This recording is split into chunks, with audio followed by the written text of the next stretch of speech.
Good morning, everyone. Welcome to the June meeting of the Board of Corrections. I'm going to start this meeting the way I started the last one. Can we do something about improving the air conditioning in here? I don't know who might do that, but it would be much appreciated. In a moment, I'm going to ask my fellow board members to introduce themselves, and we'll do the minutes and so on in sound Robert's Rules of Order way. But given the degree of interest, I'm going to insert at the outset here one bit of information that may be abroad, but may not.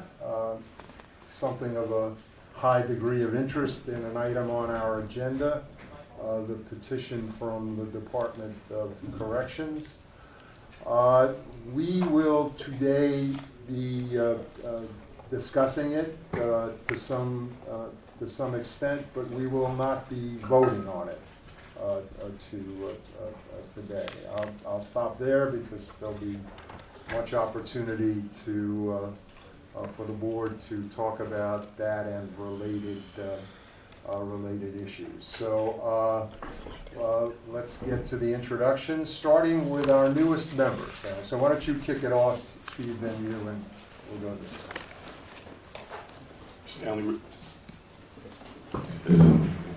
Stanley Richards. Steve Saffield. We'll just pass it down. Brian Hamill, good morning, everyone.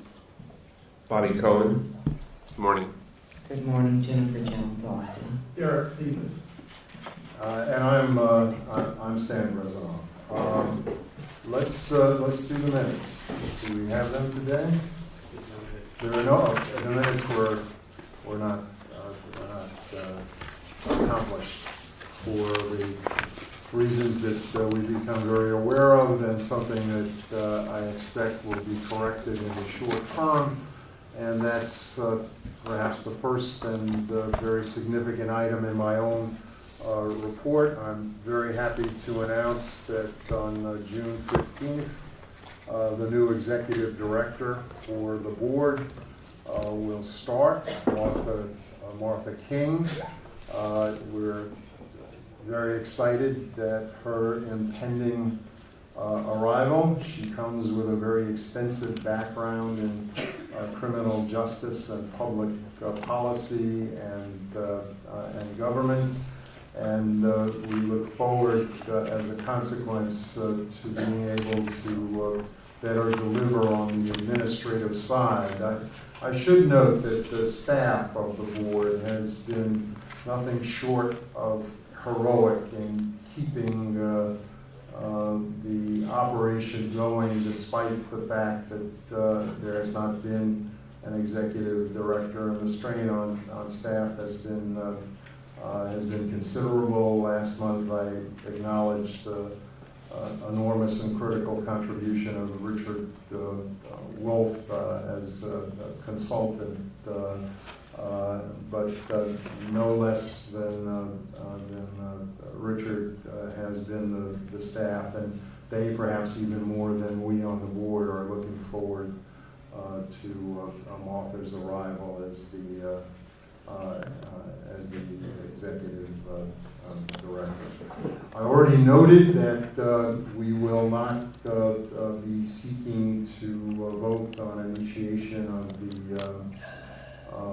the Department of Corrections petition, but we do have a petition that will be subject to board action. When we originally received the petition from the public advocate on the critical subject of pre-enforcement and monitoring, it was clear that there were some legal technical issues that had to be examined, analyzed, at least put on the path of resolution before we could go forward. That process has indeed started, but in this intervening period, we have clearly point, and we acknowledge and thank the public advocate for putting forth this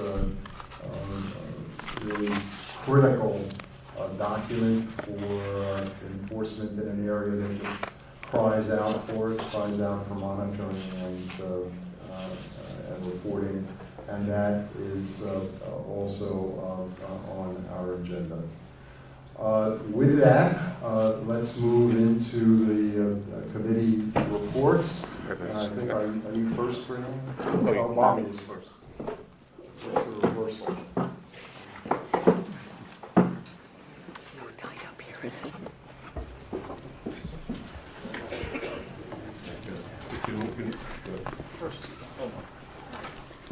Good morning, everybody. Hello? Testing? Good morning, everybody. This meeting today is a regularly scheduled meeting of the board, but of course it's something very different than that as well, because everybody in this room, has been overwhelmed, I would say, by the death on Saturday of Khalif Browder, and we should. I'm not going to call for a moment of silence. I don't know what the right thing for us to do is, but the only way to have the rest of our discussion, and not just this month, but in months to come, is to keep his suffering and his death and his maltreatment and the beatings that he sustained in mind.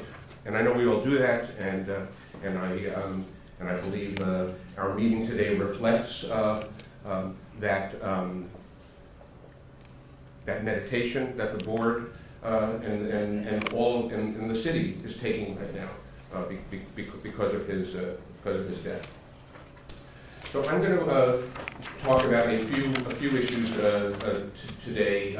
There'll be some follow-up on the use of lockdowns by the department, an increasing tactic that is being used on Rikers Island.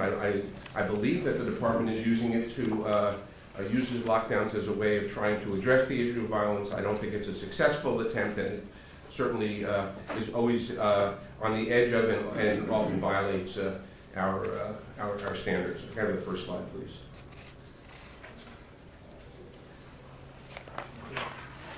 So, we're going to be talking about PREA a little bit later, or very briefly, and as most of you know, there was a lawsuit brought by the Legal Aid Society and Claire Gottlieb, I believe, which raised claims about a number of rapes that occurred at Rose M. Singer Center over the past several years, and a pattern and practice of sexual abuse, which involved participation of numbers of people, not just one person within the department, and there were also criticisms of medical staff failure to act. I went to the facility directly after the day after the newspaper story, and I noted the following: that there was that the warden was on vacation; those were scheduled, but the warden was not present. That there had been no discussion at roll call by the department to review the fact of the litigation at that time. That Horizon staff, and I spoke with the head of mental health services, who had been, and mental health staff were specifically noted in the complaint, and he had not had any discussion with his staff. I overheard correctional officers speaking among each other about it. I spoke with the deputy warden of the facility, who told me that that there had been for the preceding period no correctional integrity officer. That's the representative of the investigation division in the facility for some period of time, and then prior to that, that position had been split between GRBC and Rose M. Singer. That there was not one full-time person. Subsequently, Felix Martinez of our staff spoke with corrections, and immediately we were informed that someone was going to be assigned, and I believe they've probably been assigned to that facility. I appreciate that, Commissioner. So I also, well, the only thing that the department actually had done, and this you can't make any, but it's just a fact, was to make sure that no newspapers describing the litigation entered the facility. That was the only action that occurred that day. Now, can I have the next slide, please? In the last slide, which is also, again, unreadable, notice that the population of Rosensinger is 600 people. When people have been doing this work for a long time, think of Rosensinger as an institution twice that size. Fortunately, there are only 600 people here. So I asked staff to help me and look at the violence rates, use of force rates within Rosensinger. I do not know the anthropology, ethnography, gang structure of the Rosensinger Center. I have a feeling that it's that is different than what it is in other facilities, but nonetheless, as you can see, the use of force at Rosensinger Center, these are actions by the Department of Correction directed against women in the facility, has risen dramatically over the past 10 months. This is department data. They're well aware of this. I look forward to this going down, and or to some explanation of certainly we'll look for explanations for this, but it was very striking data that just looked at a couple of weeks ago when we got the when we started looking at that. A lot of the data is a lot of the use of force involves C use of force, which is generally sprays, but it's sprays versus some other kind of action. On the other hand, it's in replacement of nothing. There was not this degree of use of force against the prisoners prior to that time. So next slide, please. This is just a data updated from something I presented last time, which shows that the total number of hours of lockdown in last September was 8,100. In October it was 10,000. Next slide, please. In April it had gone up to 18,000, and over the last month had increased more than 10% to 20,679. There are many variables at place on Rikers Island, but to try to explain why this change has happened, but that's what we're seeing. The use of lockdown continues to increase dramatically. Next slide, please. That's just another presentation of that data. The number of lockdowns went from 64 to 72 in September, October, 110, 131 in May, and again the numbers are the same as in the last slide. Next slide, please. On the good side, and I don't think it's correlated. Someone may. There are only 136 men in OBCC.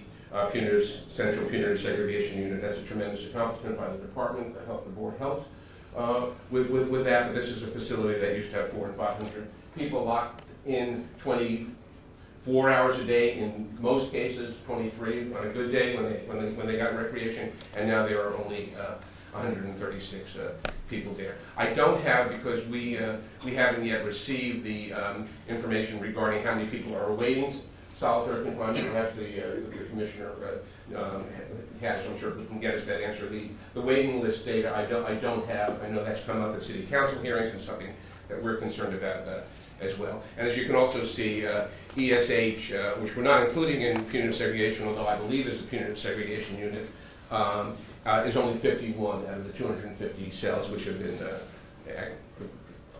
been funded. Next slide, please. So appreciate the chance to talk this morning. We need to find out more about why the use of force is dramatically increasing in Rosensinger, what the basis for that is, whether it's effective or not at controlling violence, and remain concerned that the use of lockdowns as a management tool is increasing, and it is contrary to the fundamental Board of Correction minimum standards, which says that people are supposed to be given the opportunity to lock out of their cells for a large part of each day. Lockdowns by the facility make that impossible. Thank you very much. Any questions from the board? No, thank you, Bob.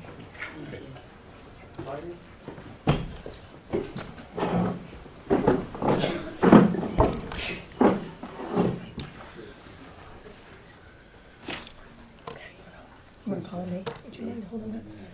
Okay, good morning, everyone. I'm going to give a brief report about Stanley Richards, our newest member, and I should say that he's joining the Adolescent Young Adult Committee, so I'm really pleased to have you working with us. We work very closely and collaboratively with the Department of Correction, Department of Health, Department of Education, Mayor's Office of Criminal Justice, and we've accomplished a great deal. So in terms of the adolescents, we know there's been a lot of positive reforms, the study trained officers, the 15-to-1 ratio. We've seen tremendous growth in enhanced recreation. When I was there last month, the adolescents that generally, most of them, not all of them, generally go from school into enhanced recreation where they're out for hours in the sprungs, playing games, playing basketball, soccer, throwing the football with the officers. Really dramatic change in the culture that I'm really, really pleased to report. We know solitary confinement's been ending. The kids are attending school, and the family is actively engaged in general. There are some challenges that still remain. One of those includes developing an alternative disciplinary system for the youth. Many of you may be aware we received a letter from a lawyer that advised us that his client had been given an infraction notice, sentenced to 20 days punitive seg, to be held in abeyance until he was 18. I was not aware of this. I'm confident senior management at Department of Correction was not aware of this. We looked in, and it appears because there isn't an alternative disciplinary system for the youth in place right now, the adolescent system has been used, and the sentences for the adolescents, for the adults, are being imposed, but they're not actually serving the time. So immediately worked with the Department of Correction and Heidi Grossman. We stopped that immediately, and the department is working on an alternative disciplinary system, which we have seen a draft proposal that will really be positive management behavioral system. I think some of the other challenges, quite frankly, is notwithstanding really the best efforts of Commissioner Pont and his team, the RNDC is not very amenable as a facility to housing the adolescents. The design is not a juvenile justice model design. The condition, as we know, is in pretty poor condition. And in terms of violence, we know that a lot of the weapons are made from the materials from these jails themselves. I know when I was recently there on a tour, saw big shards of broken tile in the mental observation unit, which is where we place our suicide youth. Easily could be weapons to be used against the officers, staff, and themselves. So the condition is very poor. And equally important, it's housing 800 adults. So it's really more of an adult jail that's housing adolescents. So anytime there's a problem with the adults, there's lockdowns, everything shuts down for the adolescents, and it interferes with their programming, with their education. And it's my understanding that some of the slashings and violence that's occurred has been gang-directed through the adults that have contact with the kids at RMDC, and the medical clinic, and the intake, and the pens. There's lots of areas where they actually come into contact. So I think to truly succeed at these reforms, the Department of Justice recommendation that the youth be moved off the island is probably the best way to address the problems and ensure that we really reform this to a juvenile justice model that will meet their needs and have an appropriate disciplinary system. It's my understanding the city is not necessarily opposed to that. There's obviously a lot of issues. And we were all waiting to see whether the state of New York was going to raise the age of criminal jurisdiction so that essentially these kids would no longer be in city corrections. In terms of the young adults, we've got a number of regs that are applicable right now that were put into place in January.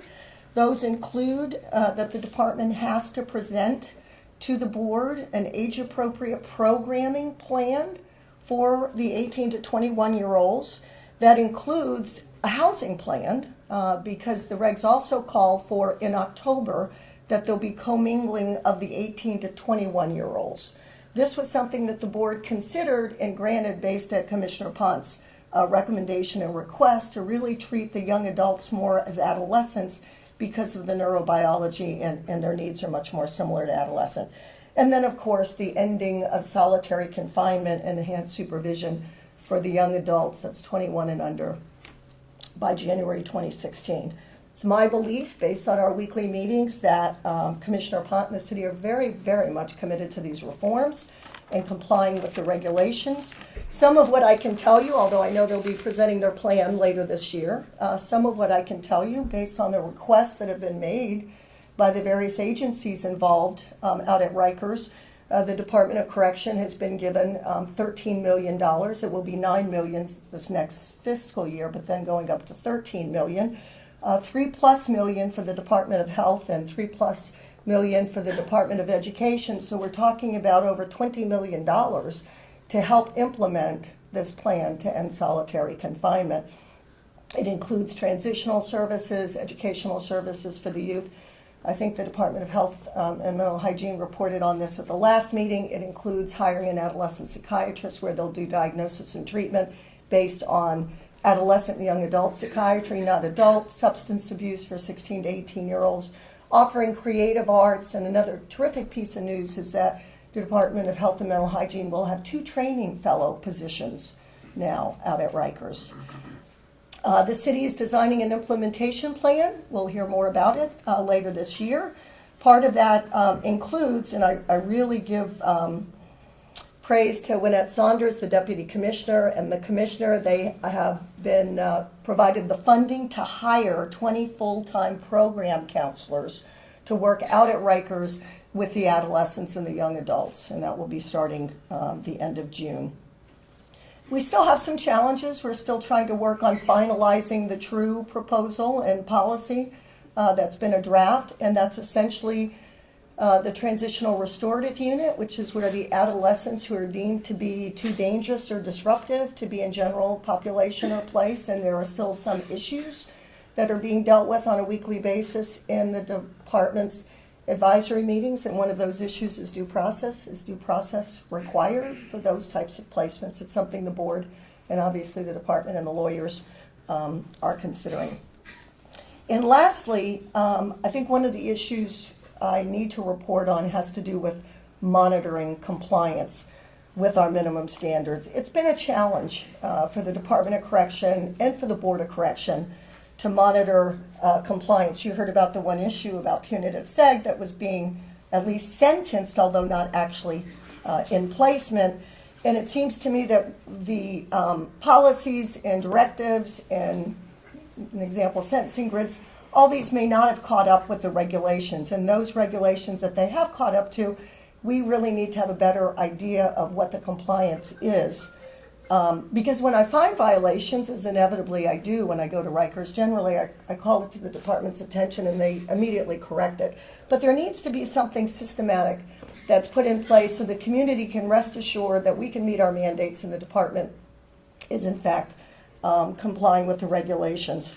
So I would suggest that we really consider something electronic where the department is tracking their compliance with minimum standards and there's performance metrics that are developed and we can audit that compliance.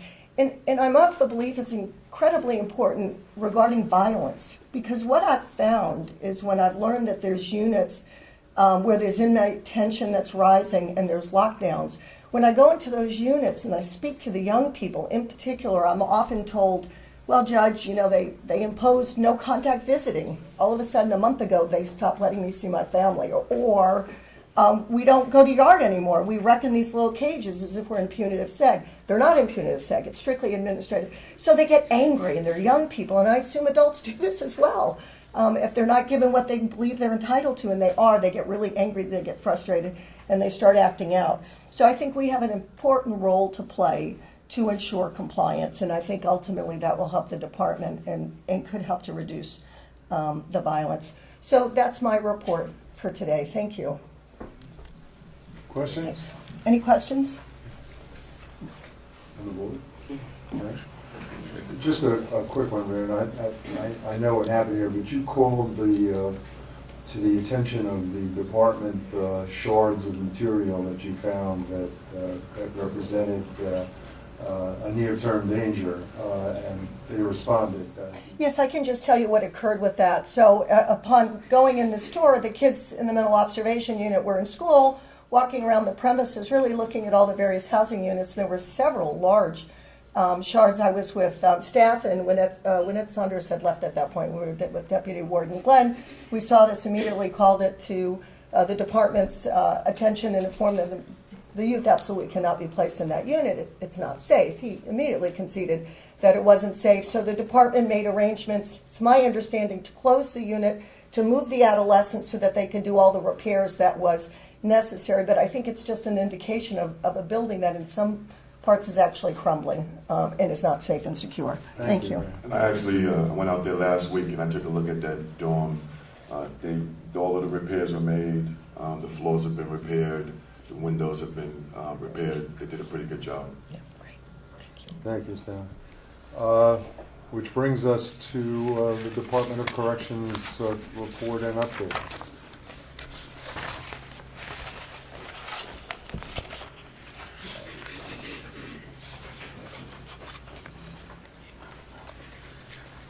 Morning.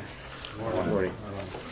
I wanted to just kind of, we got the items on the agenda, we'll cover most of those, but just wanted to remind the board and the general public that, you know, many of the pieces that we're talking about are parts of the change agenda. You know, we've been working now for several months on a 14-point reform plan that has many of these pieces in it. Very few of these can we take a piece out and say, okay, we'll do this piece of it because it's all so important that all these things are tied together. So staffing challenges, both in recruiting and hiring and selection, the performance management system, so we're rating and evaluating our employees. So all those pieces aren't there. I mean, they're all in process. So we need to look at all of these things as a overall plan on how we're going to make the agency better and obviously our outcomes better. So wanted to start with a report out on the enhanced supervision housing. We have, I think we said before, we had 2 units open. We have approximately 70 inmates in the 2. And again, that's, we'll have 70 inmates in both of them by July 1st. And that's a moving target. So if you look today, the numbers could be 50 or more or less because inmates come and go in and out of the unit. We have the second unit coming online June 29th. Excuse me, the third unit coming online June 29th, which will be one not at OBCC. So I'll let Deputy Warden Kelly give us some updates on how things are going. Good morning. Morning. I'm Deputy Warden Robert Kelly, in charge of the enhanced supervision housing unit. Just to give an update, today's total census for between the 2 units, 1 west being 27 inmates, 3 west being 23. We have additional 2 inmates being transferred in today. We have additional, after that, 10 inmates that will have the final signature for today, which will be also transferred in. So as the Commissioner pointed out, our moving target is to have 35 inmates in each unit by sometime next week. To date, since implementation, there's been a total of 2 fights in between the 2 housing units. There's been a total of 21 uses of forces between the units. That's inclusive of social staff, inmate or inmate fighter souls that needed chemical agents use of force to be total. So a total of 21 there. In terms of the periodic process, the review process, there have been a total of 36 45-day reviews that we've done so far, in which a total of 9 inmates have volunteered to stay in the unit. An additional 2 inmates have been transferred out back to general population in terms of that. Including with the placement process through adjudication, there have been 2 inmates that have been removed out of the unit through that process. As the Commissioner pointed out, we're online for June 29th to open up the 3rd unit, which will be also an OBCC, 1 North.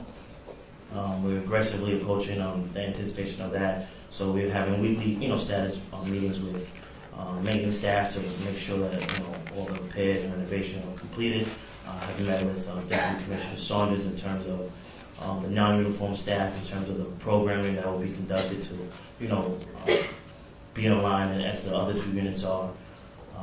Well, we'll be meeting with our Assistant Commissioner Roger Williams within the next week or two to have the bring to speed DOHMH in terms of medical rounds and mental health rounds for that 3rd unit. So we're on board to do that.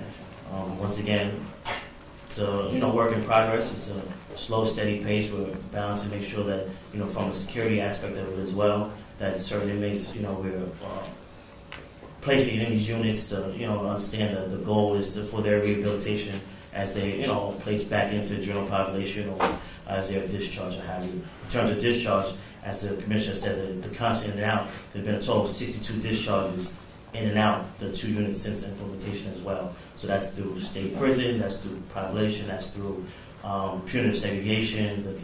We've utilized that tool for the 7-day let it break, return them back. So we've been constantly turning over. So the number appears low at some times, but it's a constant turnover that we're aggressively approaching. Steve, can we ask questions on particular topics? Absolutely. Okay, Yeah, I have a question. When the ESH was being formulated, it was planned as a 50-bed unit with 25 people to be out in the morning and 25 out in the afternoon. And the rationale for that was that we could only, because of the violent nature of these individuals, we could only have half of them out of their cells at any given time. I actually asked the commissioner specifically if the unit was just 25, could they be out more of the time? And he said yes at that time. Why now, if this is not a punitive, why now are not people getting, if they're only 25, as there have been? I understand it's going to go up maybe, although when but right now you've been running 25 per unit less, 25 for the past month or so. Why not have people out the whole day? Well, once again, from a security operational standpoint, to afford the programming and to take advantage of the program that's afforded, it's better to keep the numbers minimized than to have that whole group out. A lot of times the inmate participation drops when there's more inmates. Just to save face, the sort of ego part of it. So when they're around higher numbers, they're not inclined to do as much programming and reforming that we would like to see. That's what I've noticed while the day-to-day operation. So as we keep the numbers a little bit lower, they're more inclined to participate and do as what we expect as we said. So just brief follow. Do you think that the units will function at 50, or have you revised your plan in terms of the population that would best work within this? Once again, being a work in progress, with it being new, with keeping it, as I said, by next week to try to amp it up from the 25 to 35 to see how it goes. We're just slowly, steadily increasing it. To once again, we're balancing the SLG population within it. So it's new for everyone. So we're just trying to keep it there, slow and steady. It's been for One West 3 months, if that. 3 West been 2 months. So it's just a slow and steady. We're just trying to keep it that way, as to contain it a little bit. Thank you. Can you just walk me through the numbers again? How many of the inmates who have come into enhanced supervision came directly from punitive segregation? Do you know? I would have to look that. I don't recall the exact number. Any idea about the percentage of how many of the inmates? I don't want to go on the record and say. I would have to look that up. Okay, do you know how many inmates or what percentage of them have gone from enhanced supervision back to punitive seg or to punitive seg? That's about 10%. About 10%. Yeah, that's about 10%. And do you know about how many inmates or what percentage enhanced supervision has been used for that 7-day period to give them a break from the harshness of solitary confinement? There's been about 4 or 5 total. But that's all, Yes, just for not very for the many. 7 day, yes. Okay. And of the inmates that have left the enhanced supervision, is that as a result of the Department of Correction making the determination that they no longer pose the safety and security threat? Or is that a result of the placement review hearing in which the adjudicatory hearing officer decided that the burden had not been met to keep the person in enhanced supervision any longer? Okay, in terms of the adjudication placement hearing, there have been 2 that the adjudication has felt that, they would give, that chance to return them back to population. In terms of the 45-day periodic review, which is conducted by myself and my unit manager, also once again, there's been a total of 36 of those in which 2 have been returned. But in addition to that, 9 have volunteered to stay. So. And when they volunteer to stay, what does that mean? How do you Okay, talk to them about volunteering? It's numerous ways. Some submit a written statement, some through my interview process, some will notify my supervisor. Because, as we know with the 45-day review, we have to let them know 24 hours in advance. Your date, is tomorrow, your review is coming up. And at that time, they'll say, hey, what do I got to do to stay? I don't want to go. I don't want to go back to population. It's crazy out there, sort of thing. You know what I mean? I'd rather just stay here. I'm getting stuff done. I'm programming. I'm staying kind of low. So at that point, when that's taken into consideration, that they volunteer to stay. All right, so I don't know if this is the time to ask it or not, but let me go ahead and ask it. And if you'd rather wait until we discuss your petition, that's fine. But my understanding of the petition for the proposed regs that we're not voting on today, but we're discussing, is that there's essentially a request by the department that inmates be able to be transferred out into general population, and then at the discretion of the department, without holding a new due process hearing, have them transferred back in at your discretion within a 45 days. Based on what you're saying, it seems to be working pretty well. Why do you think that's necessary? And maybe the commissioner would rather answer it if it's his. Right. So it's the effort to bring them back into enhanced supervision, where we have increased supervision. I mean, that's kind of the basis to do that without a due process hearing. It's the quickness of moving people back in the unit. So that would be the reason. Correct. Okay, thank you.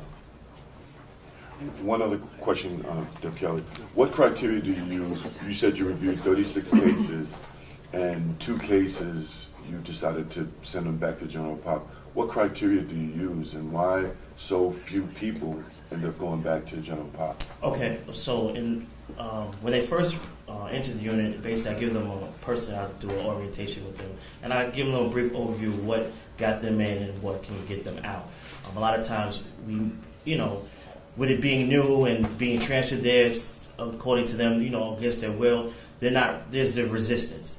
So a lot of times they are not so willing to follow certain rules and regulations. So that'll take into account how the inmates participate in the non-mandated services, how they'll treat uniform and non-uniform staff, that they're not blocking their cell windows, getting anything, infractions, and just my day-to-day being my interaction in there, seeing the resistance or the non-resistance.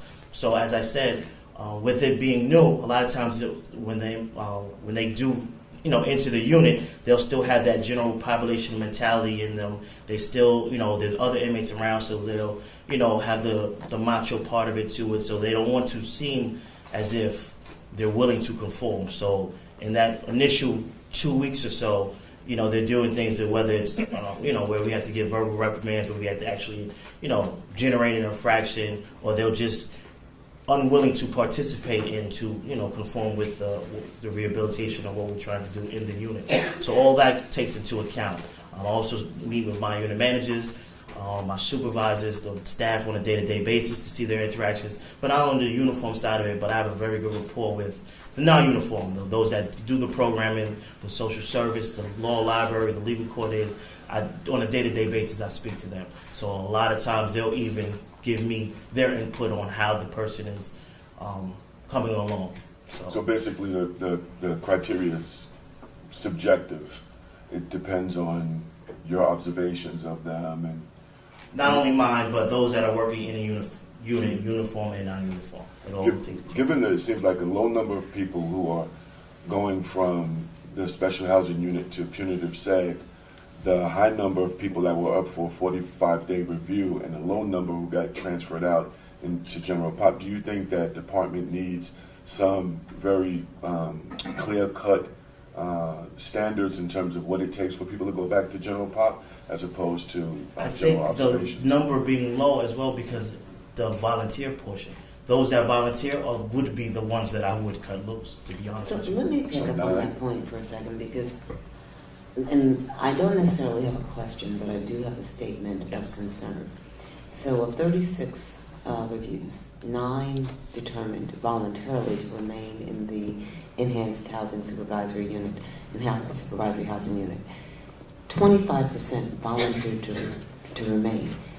I'm a little confused and concerned about this whole notion of volunteering to remain in a placement where the department has determined initially that there were reasons for someone to be kept in the department. It doesn't seem the department is determining at that point that the person should remain because the need for that person to have been housed there initially continues. And so the statement of concern is really about how are you managing this and what will this become over time if people are volunteering to stay in? What does it say? What are the lessons that you're learning about the system overall? I just think it's a point of concern, and I'm not so. I don't know if we should be happy or concerned that 25% of the people who are in the ESHU are determining to remain there voluntarily. That's just confusing to me. I understand your position, and I think the department and myself personally, I look at it as a positive, because as I said, those 9 that volunteer would be the ones that I would let go. So those are the ones You would let them go. Yes, it just so happens that they volunteered to stay, so I'll continue their placement. In terms of, to me, being beneficial to the rest of the unit, to see that they are participating, they could have the option to stay. So this way, it could be a positive influence on the other inmates prior to them going back to the general population or whatever they do. In the unit, they're working, they're volunteering to assist uniform and non-uniform, and those I hope that behavior is contagious within the unit prior to maybe another review when they would go. Yeah. I have a question. You've been ramping up for a period of time with capacity. And you're still not at full capacity based at projections you had for who needed to be in the issue, right? If you look back and present now, there's a cohort of people that fit the criteria that we're using to move inmates there. How have they done? The ones that remained in the general population didn't get in because there were not enough cells or space, and the programming wasn't up. Did they act out in a way that you basically had a natural experiment here? I would have to look to see the numbers of that. Commissioner, do we know that? I don't know that off the top of my head, but we have other types of secure housing where they could possibly be in, like administrative setting, enhanced restraining bed IDs. There'd be other restrictions that could have been put on this group, which I don't have numbers for.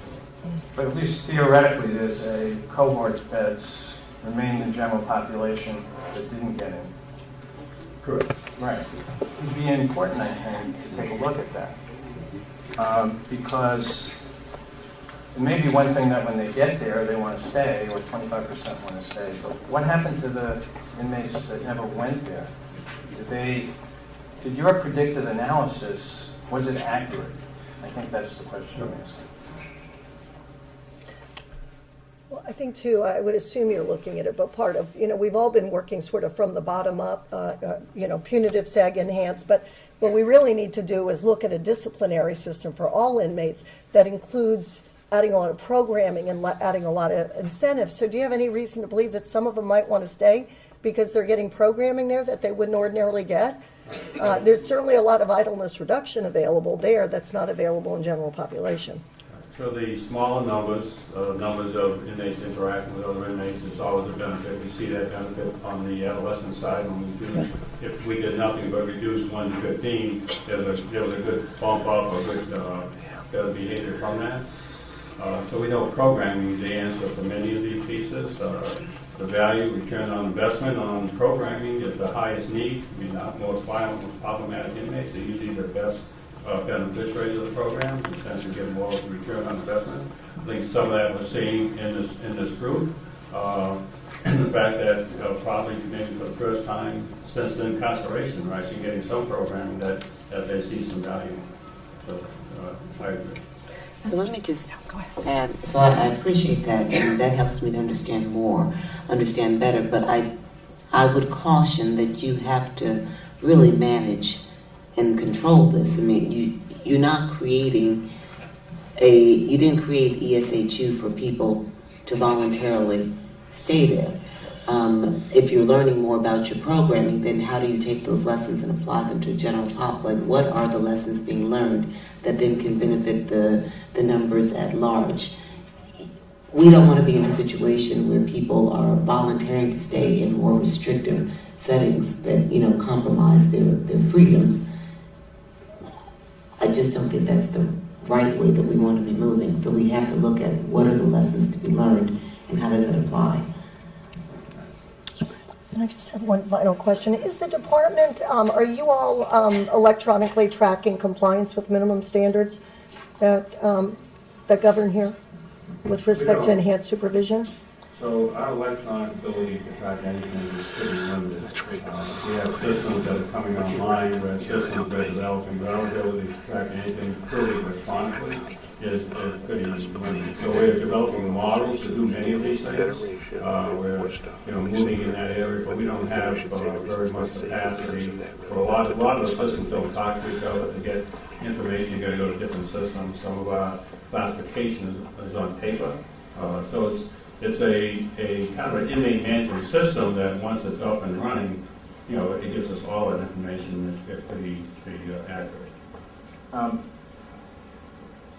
Maybe I'm troubled by something, but maybe you can assuage them. I respectfully understand the challenge of not having digitized records to manipulate and look at and answer the questions we're asking, but I think there are two fundamental questions that are on the table here.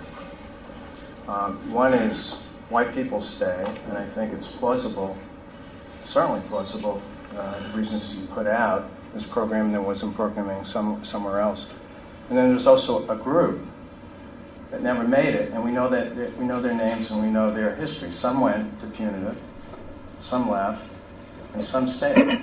And so I some think may have been housed in other types. I'm sorry? Some may have been housed in other types of housing. Correct.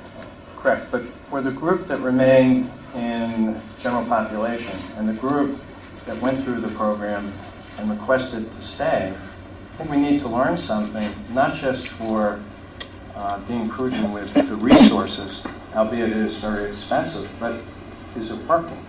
The question I think everybody's asking is, what impact is this having as we roll it out, so that we don't just proceed without evaluating? That's the question. So how do we do that? So we will have a system that does that. We're in the process of developing that. None of this stuff was intended to be short-term. These are really difficult cases, long-term work, and hopefully better outcomes in the long term. Nothing that would happen in a couple of months. So we can't take a look at what we have. We can take a look at what we have. Okay, good. We'll develop that system. We're in the process of doing that. That's fine. But I don't think we're late in that regard, only because this program is all new. So, I agree. Did you want to speak? You sure? Just a comment on this. This is one of the most useful discussions we've had about violence on Rikers Island since I've been on the board, because we're talking about what the causes of violence are here, and your experience that if you treat people in a more decent way and you have a larger ratio of officers to prisoners, as you did in RNDC, as you're doing even with restrictions and hours out in the ESH, you can begin to address the issue. I mean, people act when you lock people up 23 hours a day, they act differently. And people on the street don't splash other people. I mean, it is a direct function of living in Rikers Island. So I support all your efforts towards doing this, but it's just, that's the area where I believe many of us think the effort should be made, not in the kinds of restrictions that we're not going to be voting on today. I just wanted to add to that. We also have, again, get back to the 14-point plan. So this isn't the only thing we're doing. We have and progressed substantially in a model at GMGC for adult prisoners, 22 and over, about 700 total, of reclassifying those, rehousing those, and building their programming again for those inmates. So we'll have that in place by probably the end of June, early July, to do exactly like you're saying, is to give the proper attention, both staff level-wise and programming. And then we'll move that model to GRBC coming August. So it really is conceptually, well, ESH is not the concept of building, but the idea is to have the staffing and the programming for the types of inmates. And we think we'll get much better outcomes. So Great. So that is encouraging. Yeah, that's great. Please continue, Commissioner. So the next item here is punitive segregation and the 60-day override rule. Chief Murphy will address that.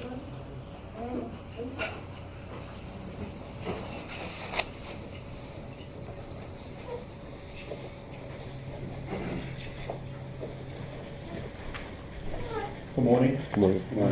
So just to explain the process that we have now for the 60-day override, individuals who have served the 60 days with the 7 days in between each 30-day period, and for the past 6 months in a committed infraction that's serious in nature, I personally review each instance for the request, and then those that I approve will go back to punitive segregation to serve that time.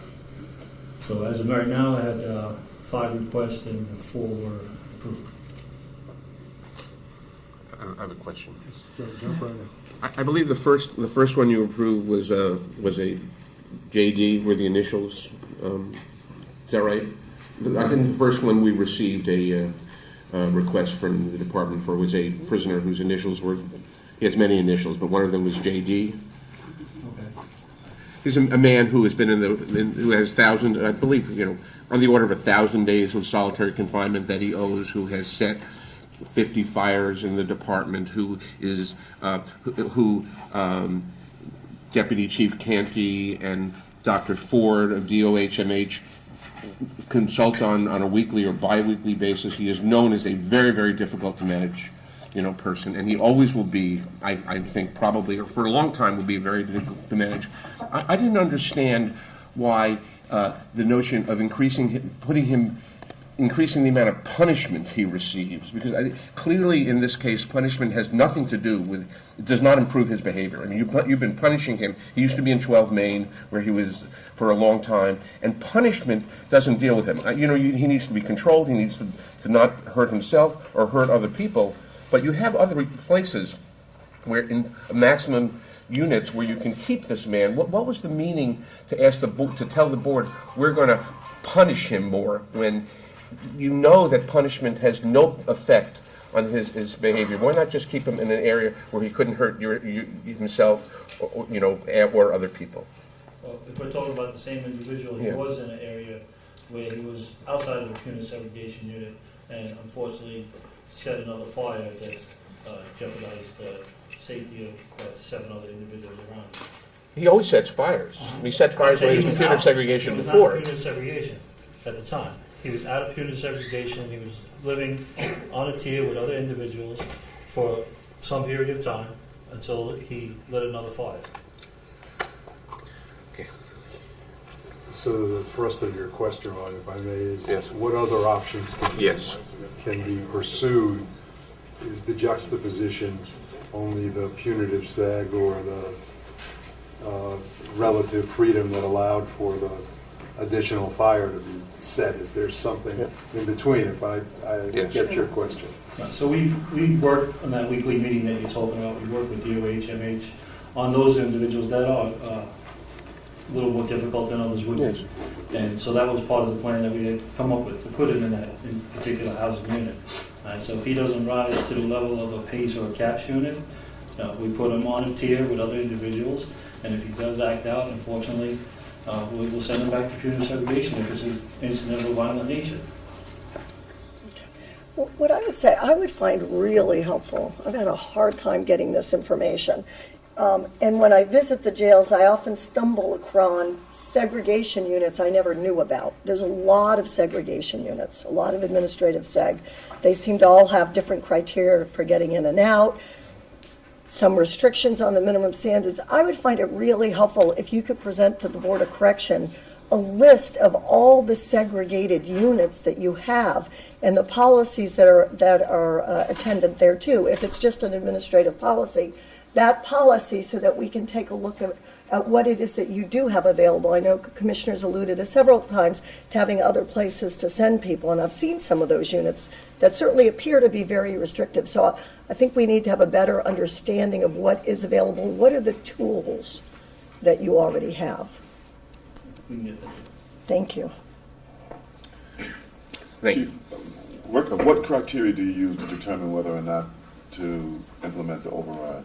If it's a violent incident, so in this one particular case, there was a fire that jeopardized 7 other individuals. If it's a serious assault on staff that causes injury, or another serious assault on another inmate that causes injury. So all 4 cases that you approved Yes. had, thank you. Thank you. Well, we're I'd on just here. like to I'm offer sorry, in Commissioner. many of these cases, as the one that Ms. Cohen mentions, we do try many other alternatives. We work closely in the weekly meetings to find ways to manage these challenging cases in ways that meets, the safety needs of staff and inmates, but also tries to be done in the least restrictive means possible. So they're very difficult cases, I think, as Joe is. And we do try as best we can. No, I know you do, and I'm very supportive of that effort. I wanted to stress that, but also to make the other point of why the overrides are necessary or not. And then very few of them, so no, Yes. it's strong.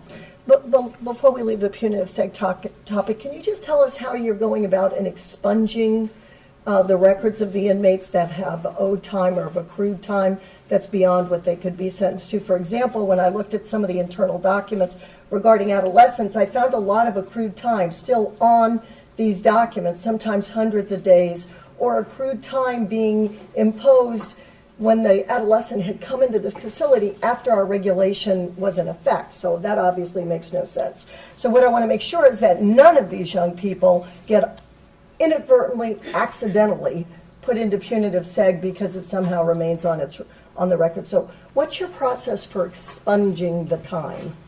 Not just adolescents, young adults owed time. That'd be a legal question. I'm not sure on how we can alter, records that already exist. Obviously, we're committed not to imposing that time, but I'm not sure we can go back and erase records that have been officially, created.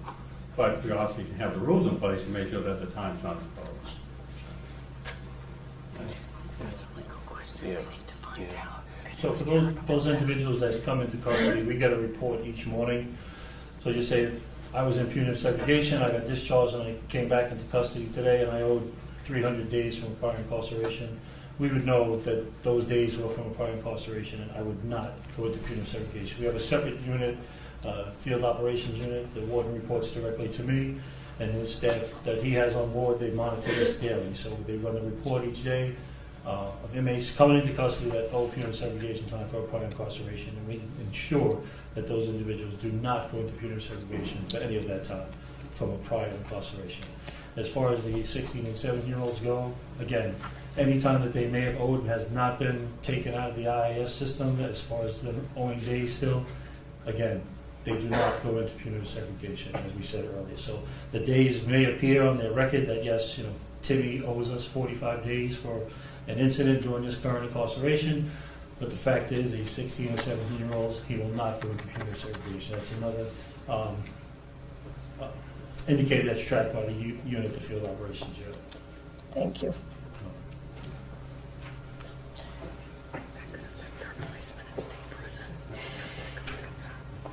Hi, Board. This is Jeff, Chief of Staff. I just wanted to also announce, per the meeting we had last month, We have also made proactive steps to kind of improve kind of our visitation experience. Not only were we committed to kind of asking for funds to kind of make improvements to the facilities themselves, we're working with several groups, including the Jail Action Committee and other stakeholders, to bring together a working group. We'll be trying to meet every 2 weeks or so. We'll try to start that up next week to start taking a look at the entirety of the visitation experience, walking through kind of transportation, the screening, the actual physical conditions, not just in terms of the conditions themselves, but also just the physical layout, to try to put some suggestions and recommendations, prioritize them so we can try to take action. One, to kind of ensure that we're dealing with kind of our process, operations and security, but also the experience of the families and visitors who are coming there.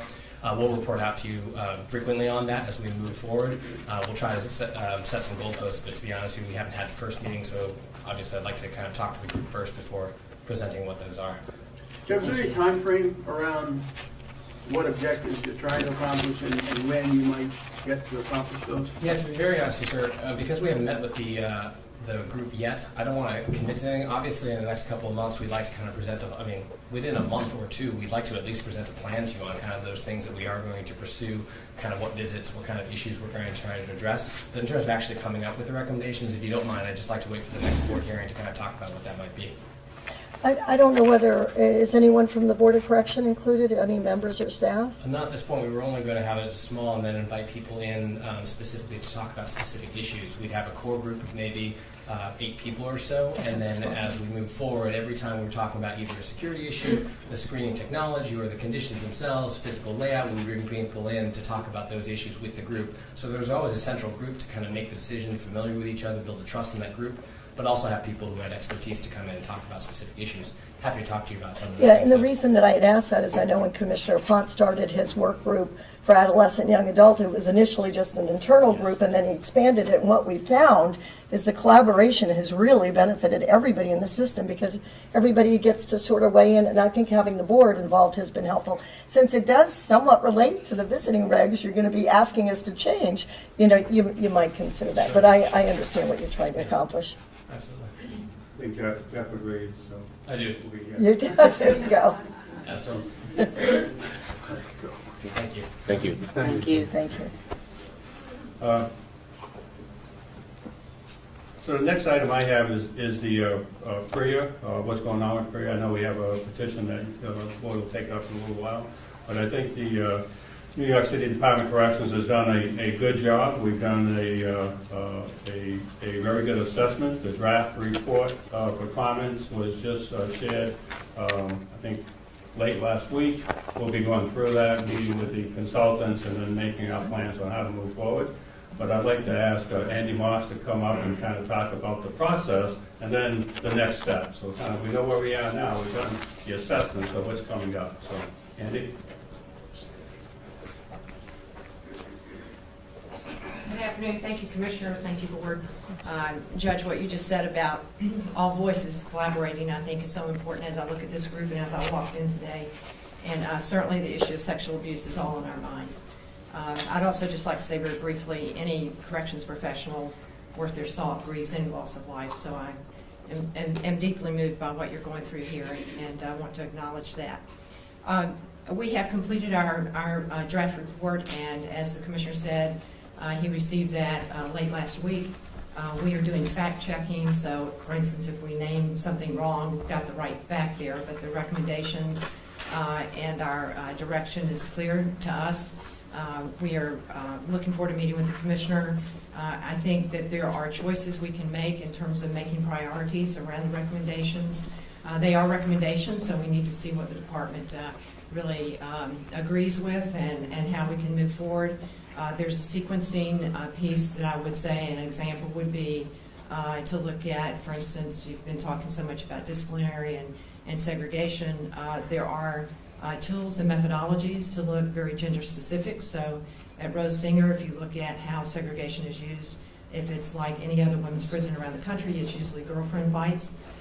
Those people who've worked with the women know what I'm talking about, and a lot of drama. But there are tools for that, so that's an example of what I'll be talking to the Commissioner about in terms of how we sequence some of the priorities. More specifically, I think the structure is in place. for us to, after that review is done with the commissioner and some priorities set, then we will move into a very formal strategic planning process where we are moving towards pre-compliance. The standards are clear, the work is clear, the journey is clear. We are recommending that we work with a small group and similarly bring in folks as needed to really work on specific standards. We feel like taking several facilities as pilot sites to productively be able to move towards compliance and then move that through the system would be a good way to go. So the strategic planning and implementation is what we will start immediately after meeting with the commissioner and his executive team. We are also working on training, looking at all of the training.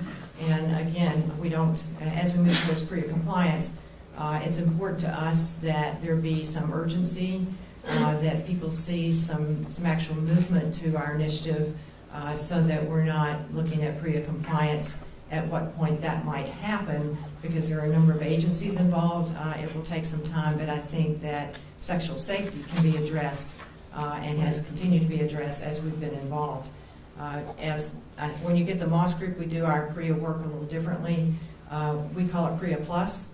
So when the commissioner invited us in, he agreed to our model, which is to look at PREA standards, but to also look at leadership and culture, what those barriers might be to a reporting culture. You can have on the checklist you want, but if you don't have a reporting culture, you don't have sexual safety. The department has been extremely responsive to that model, and we look forward to continuing in that vein. So the next step is our executive briefing. Then we'll be briefing with the wardens, or the management teams of the facilities, so that they have a really good feedback session in terms of what our themes are, what we saw, where the work is with the standards, where the gaps are, and then continuing our look at training, not only in terms of evaluating training, but assisting with any delivery that would be helpful on the more immediate end.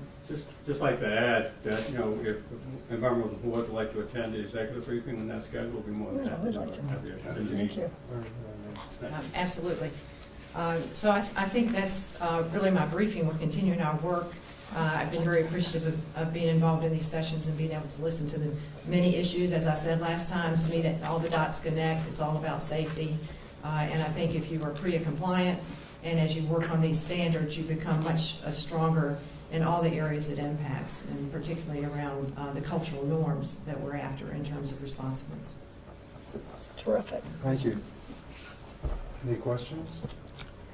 Thank you very much. Thank you, Commissioner. I think that covers the agenda. Do you have something else you want to add?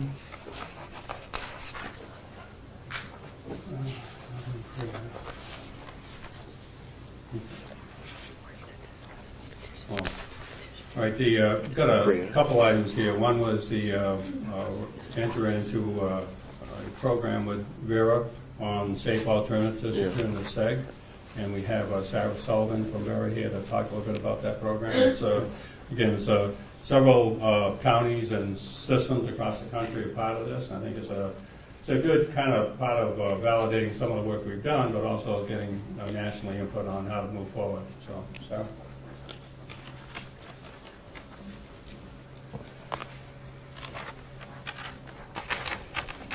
Good morning. Good morning. I have some materials. Thank you. So I just wanted to thank the department for inviting me to speak today and for their partnership in this project. So Vera has been working on working with corrections departments both at the state and local level to reduce the use of segregation since about 2010. Earlier this year, we put out a request for proposal to work with 5 new sites. This work is being funded by the Department of Justice, Bureau of Justice Assistance. And the goal of the project is to partner with jurisdictions, again, some state and some local, who have already made a commitment to reduce their use of segregation, to invite us in to partner with them to conduct an assessment on what the best way is to do that. So New York City was selected as one of the 5 sites. The other sites are the state of Nebraska, the state of Oregon, the state of North Carolina, and Middlesex County, New Jersey. So those are the 5 sites that we're working with right now, as well as New York City. We just started our project a couple months ago. Our kickoff meeting was in late April. So what we'll be doing over the next, it's about a 1.5 to 2 year process. The first year is where we take a comprehensive look and assessment of the department's use of segregation. The scope of this project is any segregated housing that has limited privileges and services. And so we'll be doing an assessment over the next year. At the finality of the assessment, we'll be providing a report regarding our findings as well as recommendations to the department based on those findings for how they can reduce their use of segregation. So over the next year, we'll be doing a variety of things. We'll be spending a lot of time in the facilities. We had our first visit last week at the GRVC. So we'll be meeting with staff, we'll be learning about the use of segregation, how people think it's used, what the policy says around how it's used, how people wind up in a segregated housing unit, what determines how long they stay there, what are the avenues for getting out, what are the things in place to ensure people either don't go into segregation or successfully reintegrate back into general population, so it's not something where people are coming in and out all the time. We will also be doing a policy review, so we'll be reviewing all of the minimum standards from the board here, as well as state standards. And then we will be looking at all the policies that the department has as it relates to this issue. A lot of our recommendations are both changes in policy as well as changes in practice.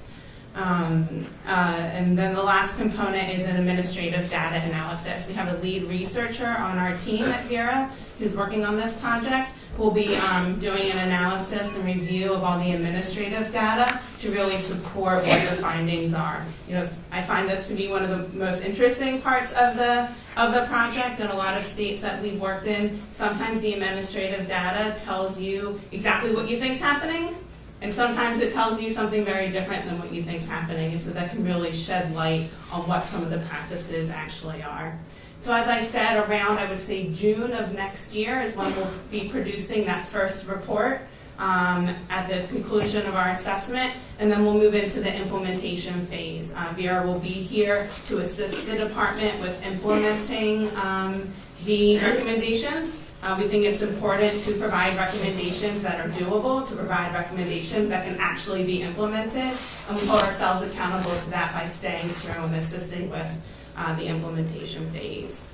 I'll also add that as part of this project, Vera is pulling together a national advisory council, and the department will be participating in that advisory council. So it's made up of all the states we've previously worked with that have already reduced their use of segregation, or they're in the midst of doing their implementation plan. All of the current 5 sites, as well as national experts from across the country. And the first meeting of that advisory council is in DC in September. But this will provide an opportunity for the department to learn from and have access to national experts in this area. Do you guys have anything you want to add? Just the scope and time. Yeah. So again, the time frame, the first phase, the assessment, will conclude around June of next year, and then the following year will be through the implementation phase. On some of the sites that are much farther along where they've been in implementation, are there reports on what's been implemented and how it's worked in those sites? Sure. So we have some reports and some coming. So part of what we've been funded for by BJA is to start capturing some of that information and making sure that we can make it public. So we just put out a recent report that starts highlighting some of the things that have been implemented in other states, and I'd be happy to share a link to that with you guys afterward. Will you be holding your findings until the completion of the assessment, or will you be providing findings in real time to the department? Yeah, so we wait until the assessment's done for a variety of reasons.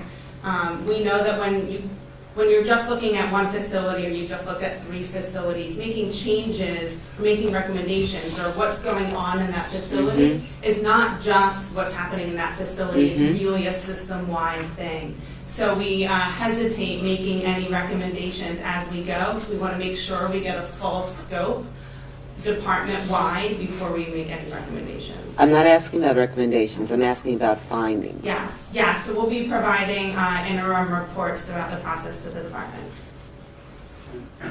I'd only add that as we learn and see things from working with national experts, we may see things, oh, that's a good idea, and we'll keep putting those things in place. We wouldn't need to wait for the end.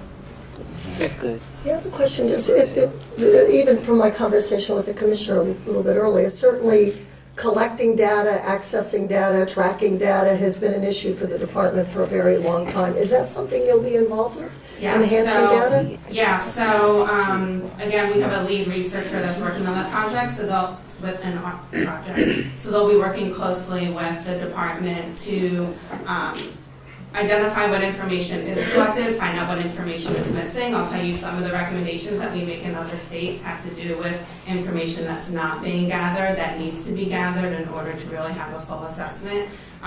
So we'll be diving deep. We like to get as much raw data as possible to really see what's there. Even if it's not currently analyzed, a lot of times it is collected in some form. It's just finding out what that form is to gain access to it. We've also met with the Department of Health and Mental Hygiene last week to open up that collaboration, because a lot of the information that we'll need regarding policies as well as administrative data obviously is housed with that department, and so they were very open and willing and excited to collaborate with us as well. Will you be in your assessment phase, will you be using like direct observation as part of your assessment of the implementation of your policies, DOC's policies? Yeah, so we talked about, in addition to kind of our long all-day facility visits, observing some of the disciplinary hearings that occur, observing some of the intake process. So observations, yes, will be a part of that. To comment, when Brian and I chaired the committees on solitary confinement, we met with Vera on a number of occasions, and we were not able to work out a way to work together then, but we were very hopeful that the department would be able to do that in the future. So I'm delighted that you're here. I do think it's important to note that that these are processes, and it is, we just made a major rule revision in New York City regarding it, and we need time. We need some repose. We need to reflect on what we have done right now, how that affects the way the department runs, and how solitary confinement, punitive segregation is playing out. We saw a decrease in numbers, which is great. Personally, I believe we should have 15 days rather than 30 days, but we'll get to that. But I think it is, we should be very wary of quickly implementing new rules. And I hope we can work with the department to develop some kind of a variance process rather than a rulemaking thing where we can do experiments. We could do an experiment in one facility if there's some idea that you have that we need to do, rather than go through this very important but difficult process of making rules when we don't really know what the right thing to do is. That's right. Thank you. And thank you for that comment. And just to add to that, so part of the implementation process will be taking those things into consideration. Some of the states that we've worked with in the past have chosen to kind of do a gradual rollout of our recommendations. So sometimes they'll take a few of the recommendations and focus on that 1 year, and then once they get those shored up, move on to others. Some states have decided to implement all of our recommendations, but in 1 or 2 facilities, and kind of pilot that first before it's rolled out. So I just have a question. Since obviously segregation is being used to a great extent as a result of safety and security issues, is it fair to assume that part of what you'll be looking at in terms of findings and recommendations is alternative means to address and reduce the violence? Yes, absolutely. So a lot of what the recommendations will focus on is what we call kind of safe alternatives to segregation. So what are the other things that can be used in order to address whether it's inmate behavior or other things that segregation is used for, to find alternatives that are safe both for staff and for inmates. Thank you. Excellent. Hey, thank you very much. Thank you. Commissioner, thank you. Thank you. So the only other thing I have, Chair, is the fact that, as everyone's aware, we'll be presenting the next meeting, they request a rule change. We're not doing that at this meeting, but want to make sure that we'll make ourselves available to the board and to advocacy groups, anybody that has an interest to have this discussion over the next 30 days prior to making the presentation. I think that dialogue is helpful to us and educates both parties on what we're doing and why we're trying to move that forward. Actually, I just have a question about that, Stan. I actually thought, even though we weren't voting, I thought we were going to be having a discussion so we can better understand. Well, I think much of the discussion up to now has infused some of the issues, but I don't think we're going to have the full discussion as if the petition is in front of us. Frankly, and I'll speak candidly about this, I expect that there will be work done, and we may see in this intervening period, maybe, let's call it refinement of what's submitted. So I don't think that the department is prepared, nor to be especially productive to have an in-depth discussion of something that I think now has to be considered a work in progress. But I think there was something else that you may have wanted to say about that, or? Well, the other piece was the emergency variance. We'll be also petitioning the board for emergency variance for the 7-day override. We think that's a critical piece for inmates who have been in prison sector and getting out of the violent act on release, have a way to put them back in the fashion. So we'll be petitioning the board in the emergency variance form. Which is not here now, we don't have that, but we will just petition us. Can we ask some questions on that since he's here? We're going to see that before Well, the next let meeting. me just interject here. So what I heard the commissioner saying is that for safety reasons, they are going to pursue the process of submitting, through the process that's established, a request for an emergency variance based on safety considerations. Is that a correct description? Yes, sir. Okay, so ask away. Well, so when you ask us for an emergency variance, you're asking for variance for a certain part of the standard for a certain period of time, and I think that should be clear within it. I would, you also have to describe what efforts you have made to deal with the subject of that, why, if it's not working, why you can't achieve compliance with it, what danger, and I'd particularly like to hear every incident of danger that has occurred prior to that, because we haven't seen that, in the rules that you gave us. They were very general. Right. We had hoped to have some discussion on those things prior to, so it's kind of, we've moved the marker out some, so we'll have time to do that. And you're right, we'll have all that data in the emergency request as you requested. Can you tell us now about how many inmates are at issue that you would have liked the override for 7 days? I didn't bring that information because a lot of the stuff happened in conversation last evening, but there's 2 that just happened that were exactly the cases that we believe we need the variance for. But as Mr. Cohen said, we'll spell that out in very specific terms. The frequency of the occurrence and why we believe we need the change. So it doesn't happen every day. I mean, any serious assault on staff or serious violence on another inmate is one too many. So anything we can do to bring that down is really our effort for staff and inmate safety. And just are you using enhanced supervision as an alternative to punitive safety? Yes, we do. And then even there, sometimes we have these violent acts. Okay, so these incidences occurred in enhanced supervision, even though it's... And as you mentioned, segregation, enhanced restraint, red ID. So there's different types of housing circumstances we put those high-profile dangerous inmates in. and they're still, in some cases, not all, in some cases, still reinfracting in a dangerous way. So not a push or a shove. We're talking about serious types of assaults reoccurring. So we're not trying to manage the minor things. We're talking about the real, substantial assaults like what we had one last evening.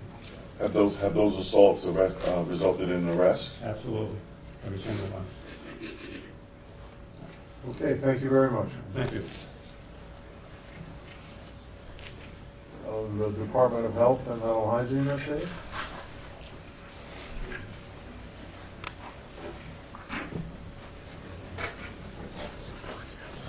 Good morning. Special hello and thank you and welcome to Mr. Stanley Richards, who's been such a leader for us as we work to transition patients from the jail setting and our health services out of the community. His efforts, the work of Fortune is really just a really important and vital resource for New York City and everybody who comes in contact with the criminal justice system. So thank you. So I'm going to give three very quick updates that are based on data we want to share with you. These are things we've discussed in the past, but I think as we come and present programs or ideas to you, we want them to be held to account for data and how things are working. Because this data also shows us what we haven't fixed yet or that we still have yet to do. So the first is the CAPS program we talked about very liberally throughout these meetings, and we feel it's a very successful program. It's a great collaboration between security staff and health staff. I think that when we looked a couple months ago at 185 people had come through the CAPS program, and so when we look at the self-harm, which is really a critical outcome for us, because it's not just that a person is harming themselves, it's that something about them and their interaction with the jail environment has led them to think this is the path forward, is to harm themselves. This includes deaths along the way. It's also important because for a health system and a security system, these people, aside from the harm to me or as a person for harming myself, I have to be taken somewhere, I have to be evaluated, escort officers go with me, hospitals take care of me. So self-harm is a really critical outcome for us. And when we look, we see that if we look at the self-harm rates in the CAPS unit, which is the clinical alternative to punitive segregation, is for people with serious mental illness who have had infractions. The rate of self-harm is 1/10 what we see in the restrictive housing units.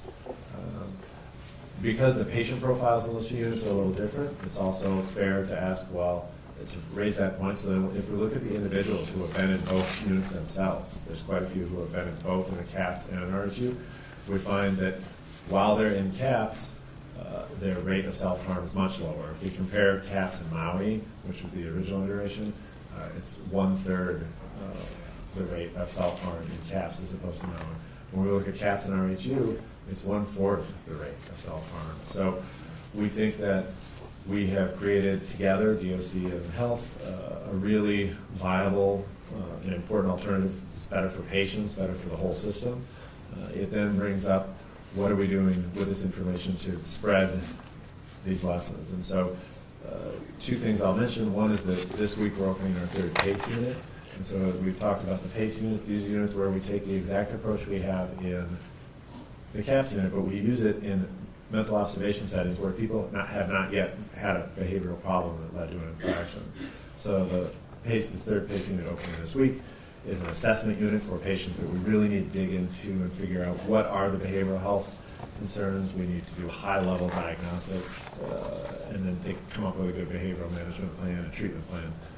The other is the restrictive housing unit. And so both agencies have had significant discussions about reforming the RHUs. I think we have agreement on the need for a less restrictive setting for most of the people that are in RHUs today to allow for the kind of treatment approach that we have in CAPS. Up until last week, we're really spending most of our effort thinking about the GRBC closure and how to keep that safe over the summer.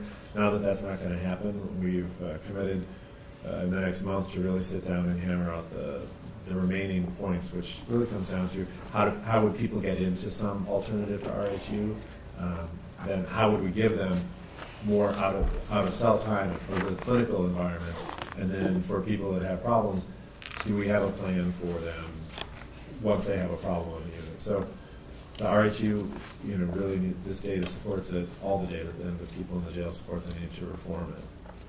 So that's the slide, this slide. I was going to move on to just 2 other quick slides, but that's okay. The second is a really fantastic pilot that's happened at EMTC. And I'll start by saying that the security staff and health staff at EMTC have for some time made such a great team together that they have done very, very important work on reducing the no-show rates and increasing the rate of patients being seen on time in the clinics. And so this is really to the warden, to Captain Santiago there, to Dr. Lieto, the staff at EMTC. So we wanted to take those lessons and apply them to GMDC, a bigger jail.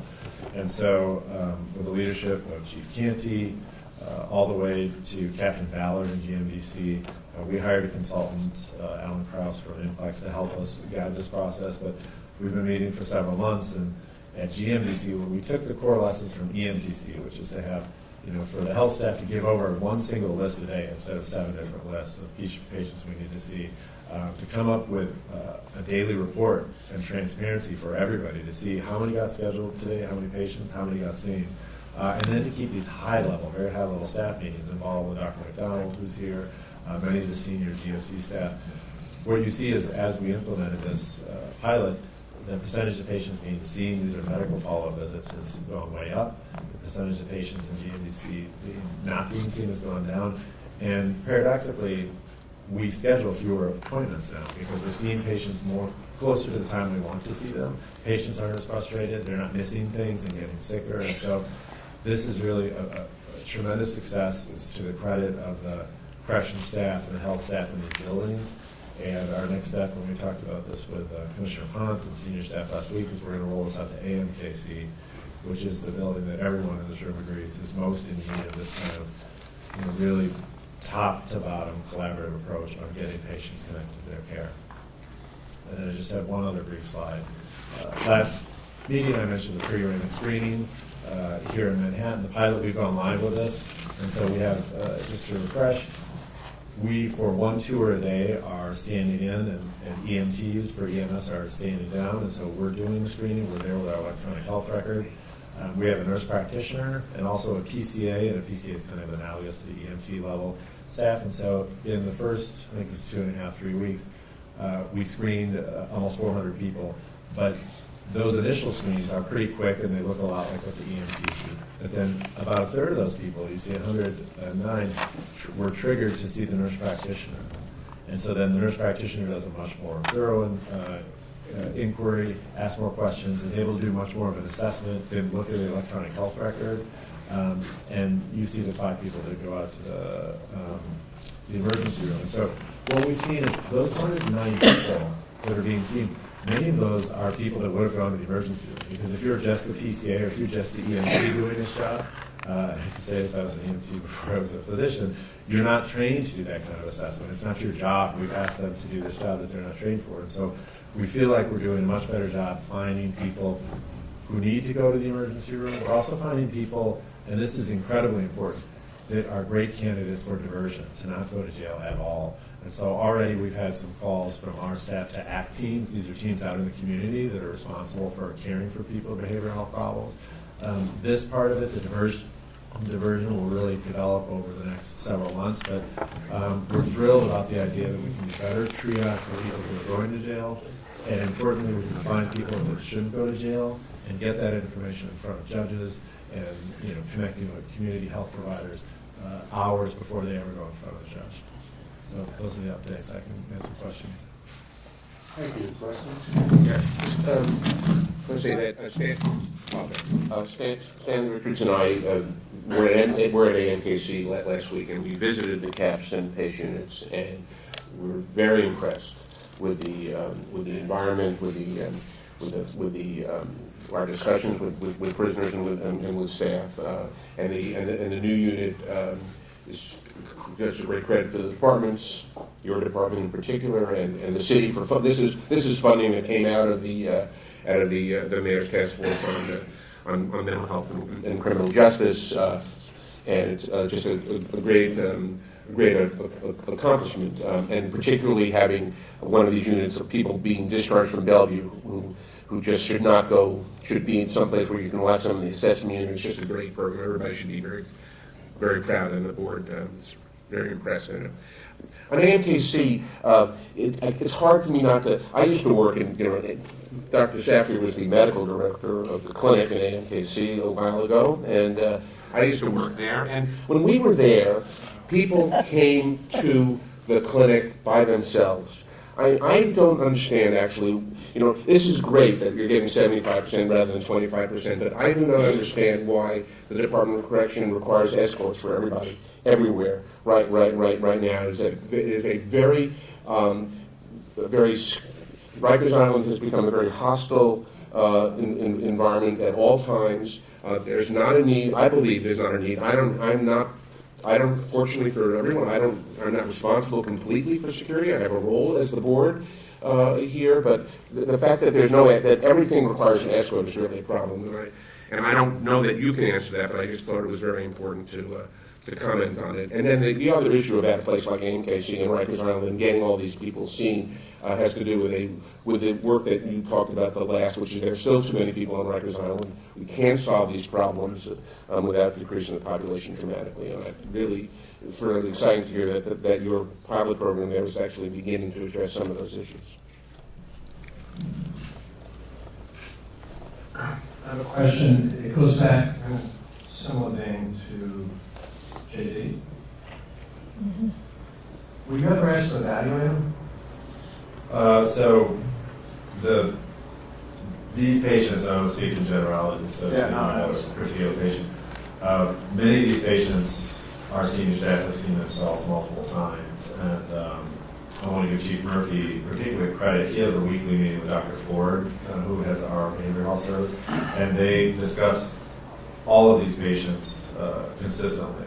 And the placement of those patients is difficult and challenging, and often with the most difficult patients, the patients that have raised behavioral problems, you can actually see a rotation of settings from a hospital to a CAPS or PACE unit to settings that are more restrictive. And it's a small number of patients, it's 5 or 10 people at any given time, but the mental health staff are part of the discussions around where's the safest place for the patient. So a patient like that, the consideration comes up to move them elsewhere Kirby for short developing. Absolutely. And so those are active discussions. Absolutely, and those are active discussions also between us and our hospital colleagues. And that one of the important features of this work that has yet to be done is it was easier for us to start with units like CAPS and the first couple of PACE units, because those are for people with psychotic disorders, where access to medicine, getting the medicine really changes behaviors. For people that have much more florid, what we call access to problems, behavioral problems, those units we still, and this is where we have to reform the RHG, right? Because we're talking about some of the same patients, is we need smaller units that are more flexible in terms of who can come and go, but we need to have common sense of rules for those units. Those units, I think, are critically important in the next step for reducing the adverse health outcomes and security outcomes for this patient cohort, who's different from the patient cohort that is the group of patients with psychotic disorders. A couple of comments and one question. First, I just want to convey my congratulations to you and everybody at the Department of Health, Horizons, who has been working on it, the new PACE unit. I know Dr. Ford and Department of Health was very successful in getting $3+ million to benefit the youth at Rikers. That's all really terrific. And I also just want to say, I know early on, probably as the commissioner was arriving, many of us at the board noticed a fair amount of tension between the Department of Correction and the Department of Health. And I have to say, to the really benefit of all of the inmates and all of us involved with Rikers, as well as the Commissioner of Health and Commissioner of Corrections, there's been a real collaboration that I've seen that is really benefiting the entire system at Rikers in terms of appropriate placements, in terms of what we're doing with adolescents and young adults. And I think the community really needs to be aware of it, so I congratulate all of you on working so collaboratively. But I do just want to ask the question in terms of, from your perspective, how is enhanced supervision working? And are there any challenges for the critical staff in terms of the programming? Sure. I think that one of the challenges for us is we really raced to secure funds to provide a lot of services in these units, and we've also worked very carefully with the Department of Correction on patients we think maybe wouldn't be safe in these units, and there are patients, some patients with certain medical diagnoses or a certain level of behavioral health problems we thought might not be appropriate, and we worked very collaboratively on that process. There have been quite a few instances where we had programs to deliver, particularly like group therapy, where the patients weren't interested on that day in having group therapy, where we have staff who are there.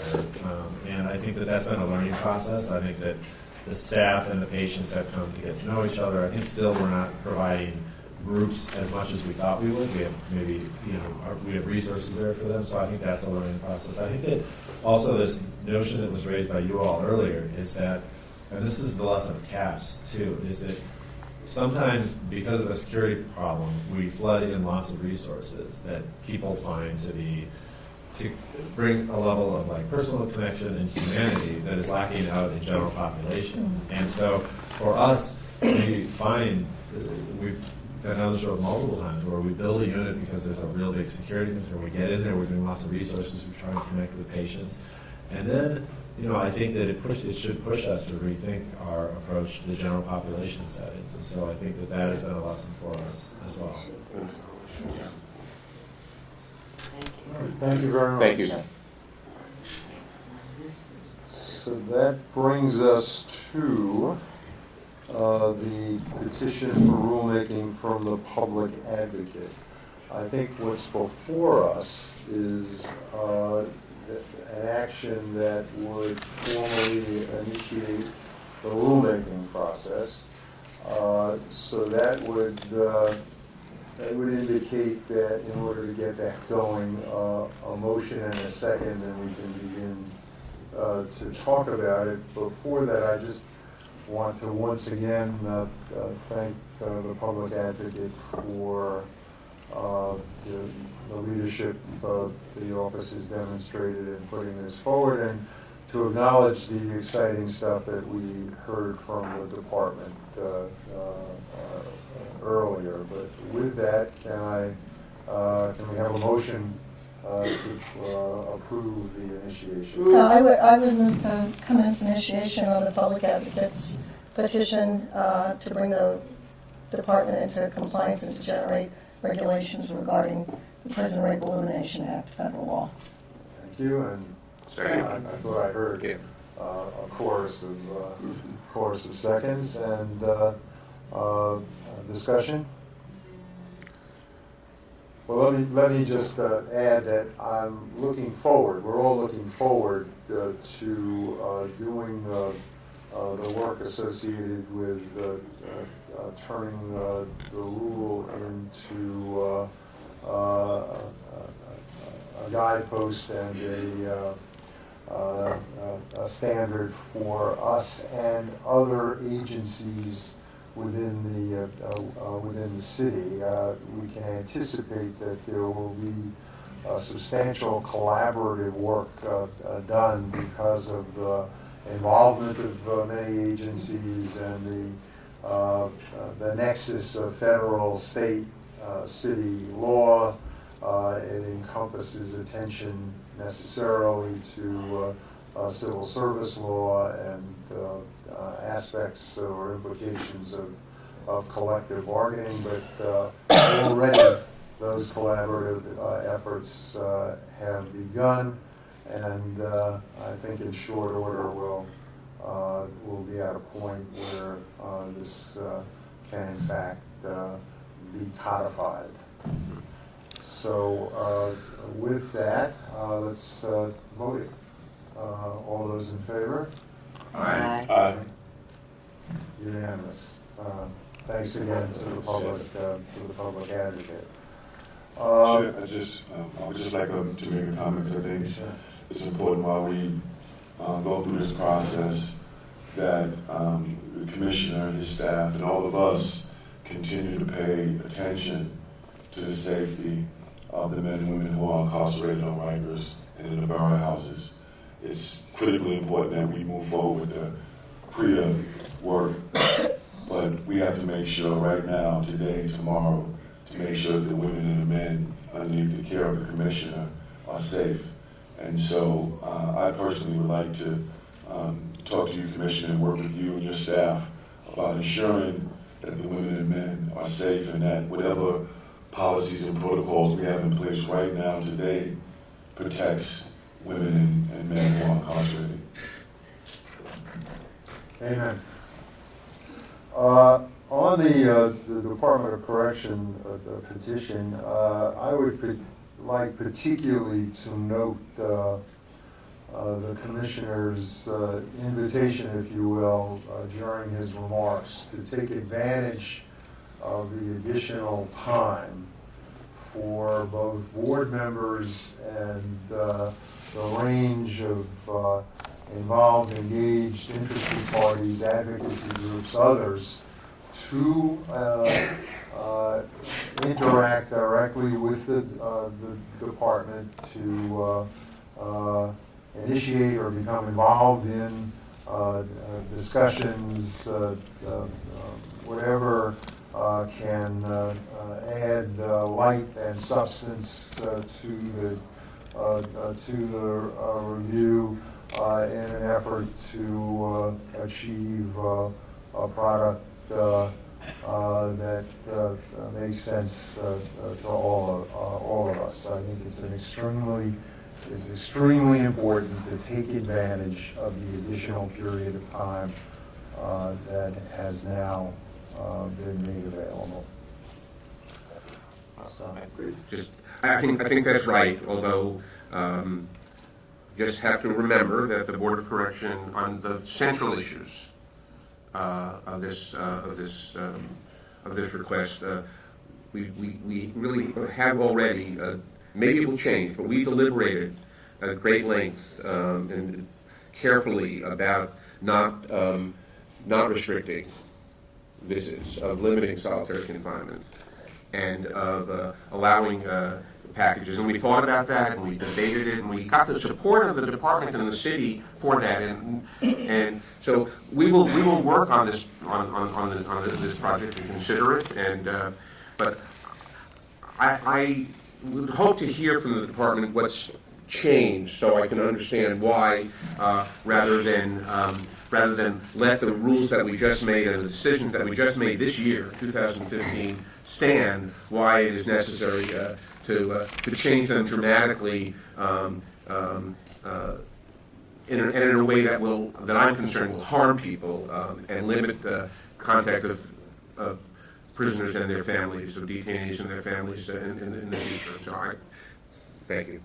Yeah. So I just to add the interpretation, you say there's a burden of proof here. Yes. Yeah, okay, I just wanted to clarify. And I'll add to that we've read all the letters that have been submitted by dozens of organizations, all of them in opposition. One, not to vote today, but also for lots of procedural and substantive reasons. So I would really encourage the commissioner to add much more detail, to have these proposals based on evidence, to include compliance with the regs that we've had in place so that we can evaluate the effectiveness, because it does have the feel to me as a retired judge of being a motion to reconsider what we all just extremely carefully and very thoughtfully and methodically decided, and much of it was based on your consent. So it certainly needs some really good, well-founded reasons to consider revisiting. I would also suggest that if we're going to revisit those, and for some reason it was put into rulemaking that the board use this as an opportunity to really sort of clean up a lot of its own regulations, to make them consistent, to have a chapter on discipline that adds as regulation, programming, and incentives.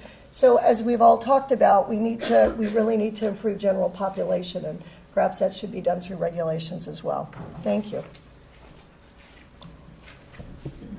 Okay, let's move on to the public comment period. Here's my sheet.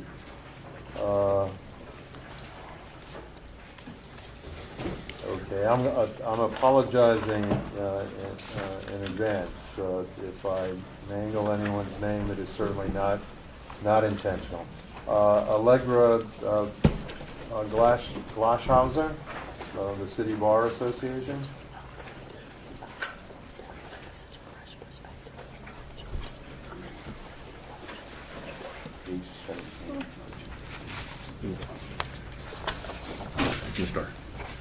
Hi, good morning. My name is Allegra Glashauser. I'm chair of the City Bar Association's Corrections and Community Reentry Committee. And I'd like to speak just briefly about the department's proposed rulemaking. I'm happy to hear that the board is going to be slowing down the process. The committee's immediate concern about this proposal is that it's a major, unprecedented change to the minimum standards. Visitation is important in reducing violence and successful reentry. And up until now, individuals at Rikers could meet with their family members, their loved ones, hold hands, hug, unless there was some specific nexus that visitor might smuggle in contraband. The proposed rule would fundamentally alter that standard. And yet, despite this, that proposed rule is missing the specifics. It's missing the who, where, when, how. Who will decide when a visitor is going to be denied access? When will that happen and where? Will it be on a computer before the visitor travels to Rikers or after that visitor has already traveled there? And how will this plan work to avoid arbitrary denials of visits? These are the sort of questions that should be answered during this time while the rule is considered. The rule also proposes eliminating placement review hearings for some individuals in enhanced supervision housing. And as the board has pointed out, this is really a new unit that has just started. And while the DOC rightly highlights that it's been reducing solitary confinement for juveniles and for young adults, the proposed rule expands the time that adults could spend in solitary confinement. And this is another recently enacted rule. Because these rules are so new and experience with them is minimal, it really is unreasonable to just abandon them without taking some more time exploring alternatives. And so for these reasons, the committee urged the board, and happy to hear that the board will be slowing the pace of the rulemaking process. We hope that the board will request much more substance and detail about how the rule would work and make sure that there's time for stakeholders like our committee to really digest the new proposal and provide meaningful feedback about all the substance. Thank you.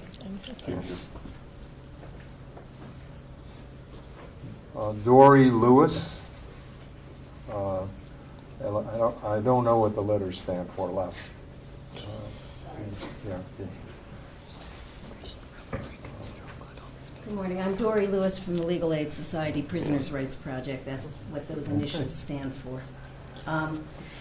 I want to commend the board for initiating the rulemaking on the public advocate's petition to address sexual abuse.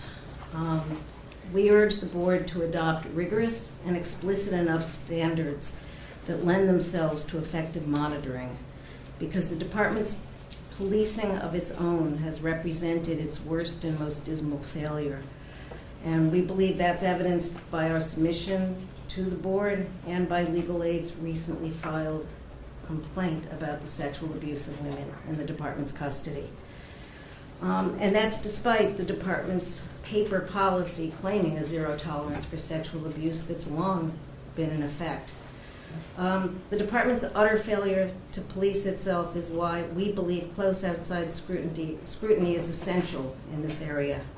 And that's why we suspect the public advocate, have proposed rules with considerable specificity concerning supervision, investigation, and monitoring of staff. And that's why the board needs to adopt these kinds of rules, and to adopt them, we believe, very soon. Thank you. Sarah Kerr, Legal Aid Society. Good morning, everyone. My name is Sarah Kerr. I'm an staff attorney with the Prisoners' Rights Project at the Legal Aid Society. I appreciate the decision not to take a vote today on the recent DOC petition for rulemaking. I'm also glad to hear that it's a work in progress, and I look forward to participating in that work. I would like to make 2 points against the petition today, which obviously is about the petition that we have reviewed. These have been made already in some form. My first point is that the 3 issues that are subject of the DOC petition, visiting, punitive segregation, and the right to receive packages from family and friends, were just decided by this board in January and should not be revisited. In January, you ruled against DOC on its prior petition to restrict packages and limit visiting for the narrower population of individuals who would be held in enhanced supervision housing, a high security unit. Yet the DOC now asks that the board restrict packages and limit visiting for the entire jail population, most of whom are not high security, and most of whom are pretrial detainees, and solely in jail due to their inability to pay bail. DOC makes this request based on no new evidence, no changed circumstances, and no persuasive data. And we also learned today no systems to measure data.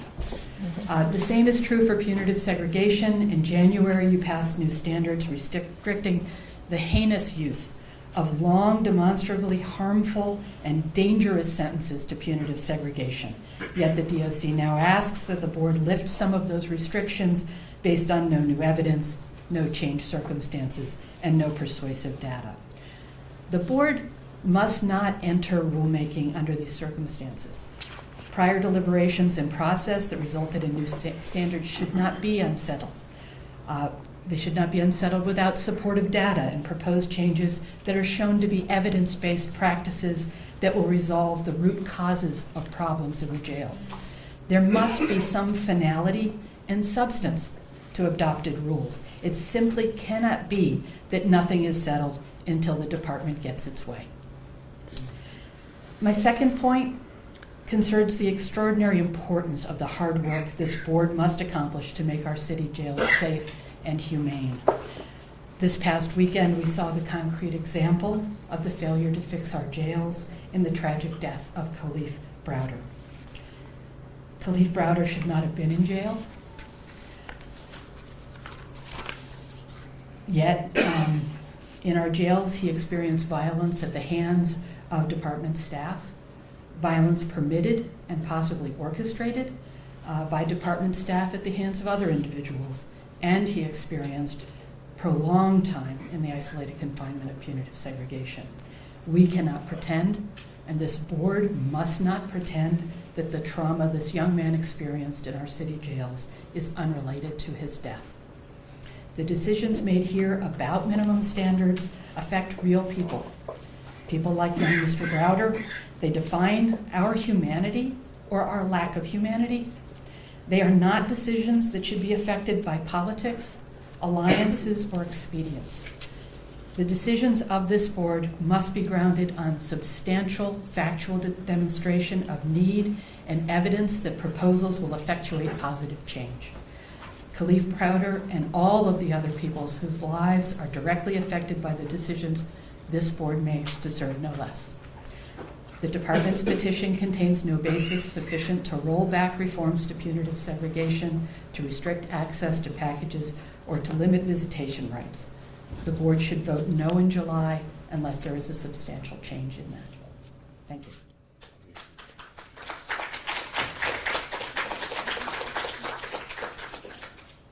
Ahuri Shah of the coalition. Pronounce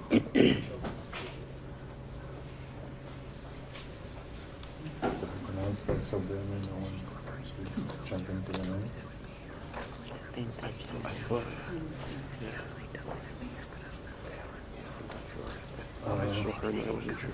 Well, I guess I should move to the. No, he's done. No, he's not. So either I really did a bad job on the name or the person has left, right? Okay. Kelsey De Avila.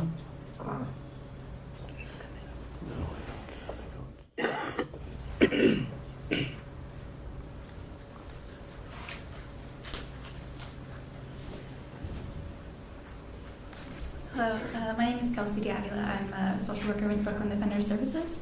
I stood here last month and I shared with you my experience of long waits and intrusive searches when I visited a friend on Rikers Island. I provided you with an overview of the dehumanizing treatment New York City families experience weekly when visiting their loved ones incarcerated on Rikers Island. I also shared with you the overwhelming positive impact contact visits can have on incarcerated individuals, children's family, and on our community. I'm standing here now to express my concern and urge the board to reject the Department of Corrections petition on visitor restrictions, when the department has yet to publicly provide information regarding the rationale for these changes and no evidence-based analysis of their likely impact. Several studies have already indicated that visitation is the most important mechanism for maintaining a positive parent-child relationship, reducing the risk of recidivism, and having a positive impact on the community. When contact visits between children and their incarcerated parents occur, positive outcomes are more likely to result, such as lower likelihood of children feeling alienated from their incarcerated parent and fewer symptoms of depression. Contact visits mean supportive visits, and supportive visits mean supportive relationships. It's through these relationships that families can dispel fears, support attachment, and add to the positive transition when re-entering. When family members who visit Rikers Island express their own frustration and concern that current search practices, long waits, treatment by staff, and inconsistent interpretations of visiting rules can be unclear, unpleasant, too restrictive, and even keep people from visiting again. The proposed changes to visiting would likely deny, delay, and reduce the quality of visiting and risk exacerbating violence and increase the likelihood of recidivism.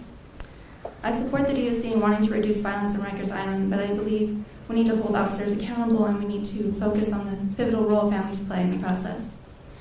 We need to help people incarcerated draw on their social support and create environments that are encouraging to visits. Families should not be the target of punishment, especially when there is no clear evidence or correlation that families are the cause of contraband and the source of violence on Rikers Island.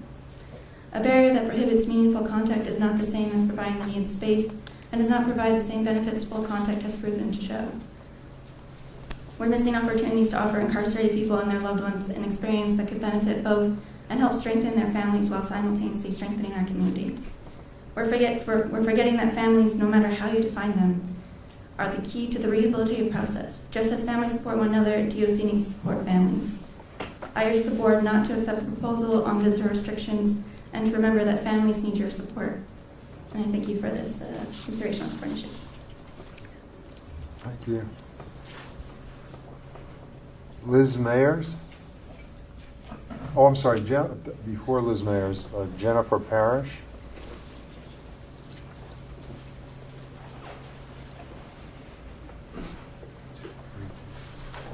Good morning. My name is Jennifer Parrish. I'm the Director of Criminal Justice Advocacy at the Urban Justice Center Mental Health Project, and I'm also a member of JAC. I encourage you to reject the DOC petition as it's currently written. As has been pointed out, these proposals, many of them have been completely rejected by this board in the past, and I don't think that the board should accept continued attempts to get through something that's already been rejected. But I want to focus my remarks on some specific concerns about the visit standards that have been proposed. These proposed changes are quite extreme. They apply across the board. They permit a complete ban on some individuals' ability to visit at all. They enumerate factors that are to be considered, but they do not explain how those factors are to be weighed. This board has never allowed someone's past criminal record to be considered, so any decision to do so should be supported by evidence that such a change is absolutely necessary. The board should also obtain information about how the Department of Correction expects to be able to make these determinations. What evidence will be used? How will it be obtained? And how will it be weighed? You had a discussion earlier, which I really appreciated, the questioning around the ESH and how they weighed whether someone was released from ESH. And what you found out was that this was based largely on an ad hoc determination and Warden Kelly's interactions with the individuals, and that may be done appropriately or it may not be done appropriately, but what we know is that there's no guidelines whatsoever, and this petition presents more of the same, no guidelines setting that out. The DOC has said previously in advisory board meetings, and I think before this board, that it has difficulty determining who is involved in gang activities and which gangs they're affiliated with, so it seems unreasonable that they're actually going to be able to make these decisions about people who are coming to visit. And the board should really question how that can accurately be done and whether the board really wants to put its stamp of approval on those kinds of rules. I think one of the most, there are many disturbing factors about these proposed rules, but one that troubles me the most is the idea that this board would relinquish its role, in the appeal process of the visits. DOC proposes putting in place an appeal process where first the incarcerated individual would have to go through them. I think before they should limit visits, it should go through the highest level of the Department of Correction before they even propose limiting visits. And then the appeal should be directly to you right away so that you can evaluate that determination. The notion that they're going to place that delay in, especially when we have jails where people have limited stays, and we know, in fact, that in this department, grievances are not answered, they do not have an effective process for that, and in the disciplinary process, very few people are found not guilty. So I think inserting that area is unnecessary. And I think the department presented to you that they are going to create an advisory board on visits. I think a better process would be to allow that advisory board to work together to find ways to improve the visit process and then present that to you as a package that if there's any need for restrictions, it come about in the context of also improving visits. Thank you very much. Thank you. Thank you. Liz Mayers?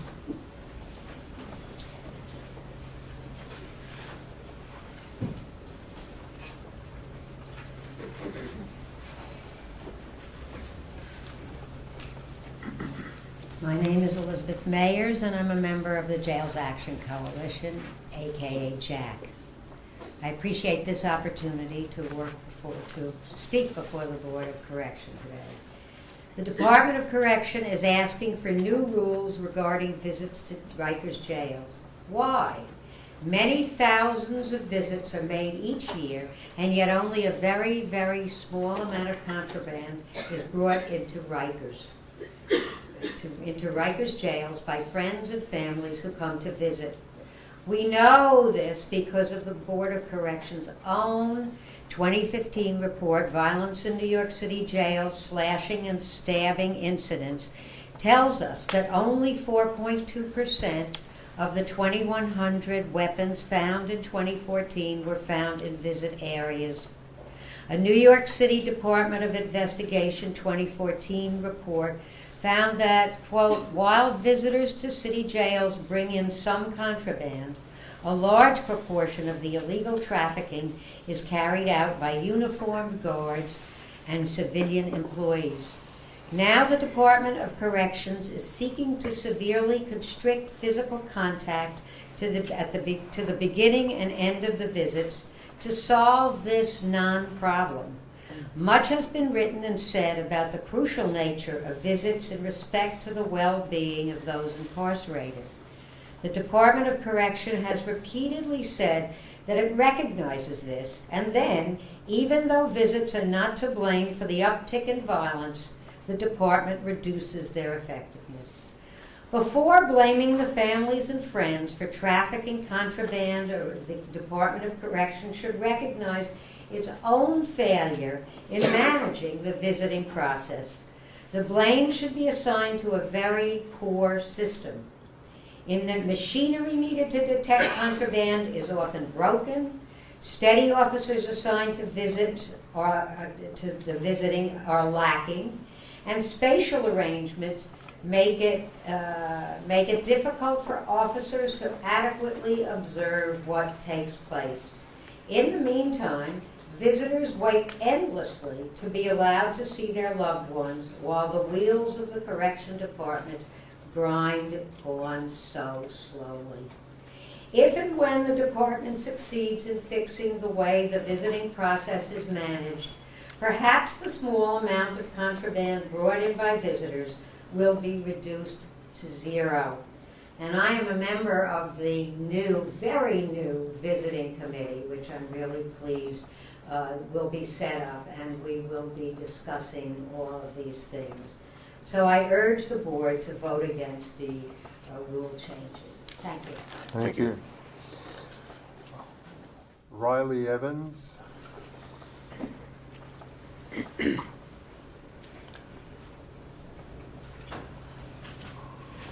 morning. My comments will be brief and I hope not too disjointed. I'd first like to just echo everything that's been said so far and all the letters that you've received, I think, especially from the Legal Aid Society this morning. Sarah's comments were incredibly on point and really speak to all the issues that we share with the proposed rules. So I'm going to limit my comments to some things that came up during this meeting and try to respond to those concerns.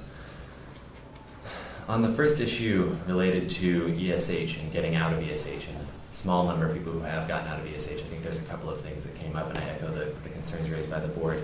The first one is that the department has said that criteria for ESH removal is based in part on program compliance. And I think it's important that we look at if people are not program compliant, maybe that speaks to a problem with programs and not people. If people have access to programs that are meaningful for them, presumably they will participate. And I don't think that it's reasonable to simply give up on them if they don't participate in the things that you offer them, if they're not meaningful to them. Additionally, I'd ask that the board follow up on the issue of expungement of time owed to the BIG. I think that the department's responses during this meeting are problematic and deserve your attention. In the course of the last hour, the department has told you that they have tremendous difficulty tracking what happens to people and tracking data. And then only moments later they tell you that you should not be concerned about people being put in solitary when they shouldn't be there because, well, we keep track of them. I think the problems are self-evident with that. I'd like to thank you for your following up on the considerations of ADSEG and other restrictive units. We remain concerned about that issue, particularly at Brooklyn House. Our clients have appeared during their court appearances in uniforms, which we believe may be contrary to the minimum standards and negatively impact their court appearances and the pendency of their case. With regard to the emergency variance to override the 7-day reprieve from solitary, we said in our letter that there's only one end game to that model, which is long-term solitary confinement for people that the department is not willing to be creative about managing. And I'd like to actually just make a small amendment to that, and that is that we know what the end game to that is really. We saw it this weekend.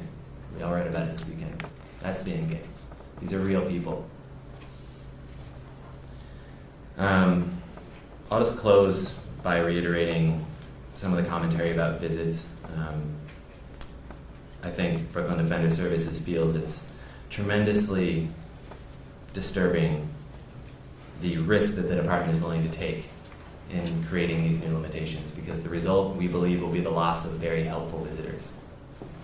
We talked to our clients who had their contact visiting limited while they were in ADSEG units at GMDC, and they told their families to simply not come because it wasn't worth it. Other people have the same concerns simply because the visiting process is so horrible for their families, and they hear about it, and they say, it's not worth it, don't come.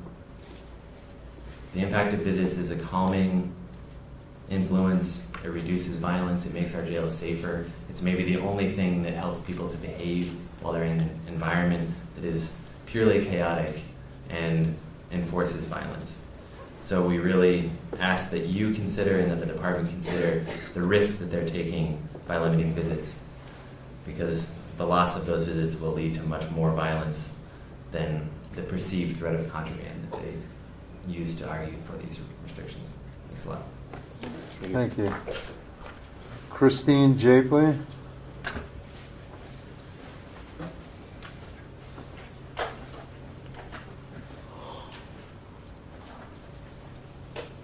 Hello all.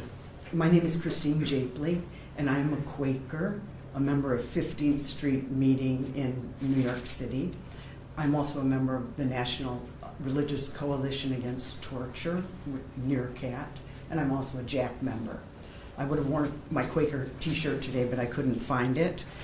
I'm going to be speaking as a Quaker, very briefly.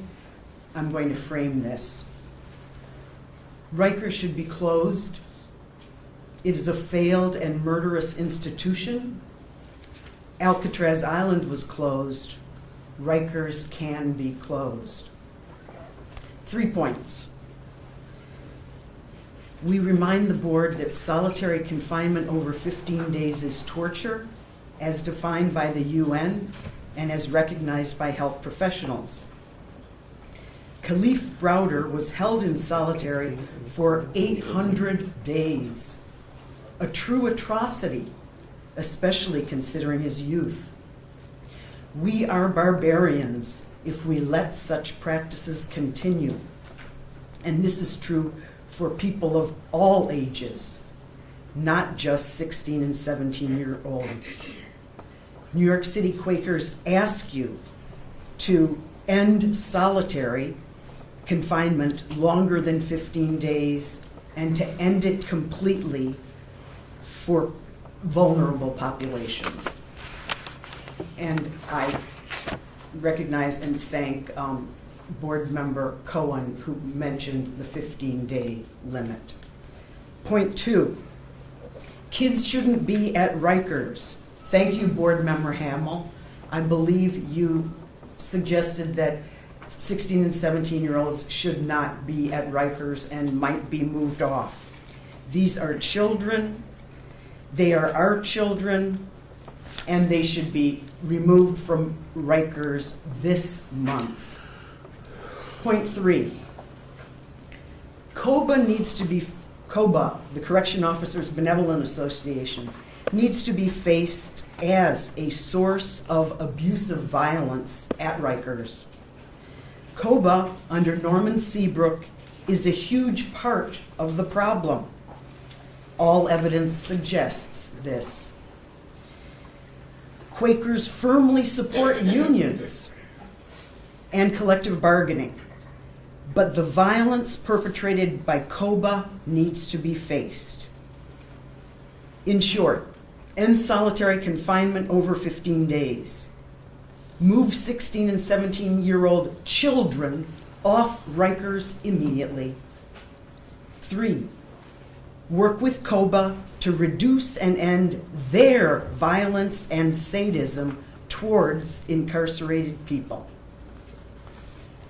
And finally, my frame, Rikers should be closed. It is a failed and murderous institution.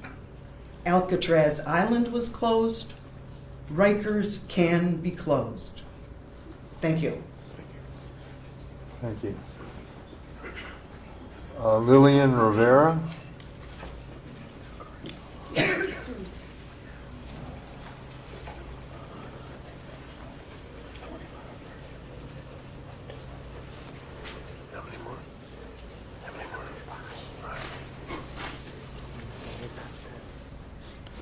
Good afternoon. Good afternoon. I would like to congratulate you, Mr. Richards, for your being appointed to the board.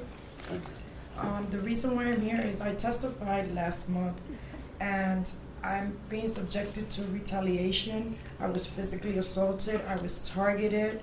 I was deprived of a visit to my fiance for 45 days, which ends today. I swear and affirm that I haven't done anything to anyone. I'm a law-abiding citizen. I'm a community disability TBI activist. I've testified on a city, state, and federal, I don't go to Rikers Island to look for fights or to argue. I go to Rikers Island simply to see my fiance, okay? They created a scenario. It was a third party. It was done on the 24th of April. And I was addressed by, hey you, hey you, hey you. And when I looked back, she says, you have to go to the front office. When I went to the front office, I was told that I was arguing and talking profanity about an officer. This officer, for whatever her reasons, doesn't like me, makes my life miserable. I suffer from hypertension. My pressure goes up.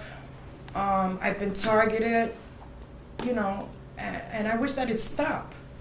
I have credibility, and it's unfair. Not only I have firsthand knowledge of what goes on in the visiting area. It's horrific. There is no supervision there. Them officers, some of them officers will do there what they want to do. The officers that I'm speaking about is Police CO Ward and CO Bell. They have made my life miserable. Okay, demanding that I take off my braids, having me search 4 or 5 times. Come on, I'm a human being. You know, laughing at me because I missed the bus. I wanted some air. They deprived me of getting air because I was ready to faint on the 24th. It's inhumane what goes in there. Now, I also have to emphasize, and I gave a letter to the commissioner, well, to the commissioners. They have good officers, COs there too. I have to acknowledge CO Woods. So wonderful, articulate, compassionate. Just it's a pleasure to be around him. So respectful, you know. We have a lot of Cologne, Roman, Davis, CO Ruff, you know. I had never had any problems in AMKC until Belle started working there. She was posted there. And it's inhumane. They went over to my fiance and told him that I had cursed out the COs. And they also told him I wasn't going to get married. It was going to take him 2 years for him to marry me. You know, it needs to stop. I've seen firsthand, and I do want to emphasize and say this last thing, that I saw this lady that she was hysterical. She was screaming, yelling, nervous. She was saying, oh my God, they took my clothes off. They took all my clothes off. This goes on in Rikers Island. People are treated, oh my God, it's inhumane. I have never in my life, and I've been to very important places, I have never been treated with such humiliating behavior in my life. This is what goes on in Rikers Island, and it needs to stop. That's the bottom line. I have a letter here for you guys. I'm sorry, for the board. I think you're doing an excellent job. If you have any questions, I'm willing to ask you, and I thank you for your time. Thank you very much. Thank you. Can I have the letter? Well, yeah, I haven't finished it yet, but I will give it in. I will give it in, though. I will give it in today, I promise. Even if I have to go to chambers. And we will respond to it. Thank you so much. God bless you.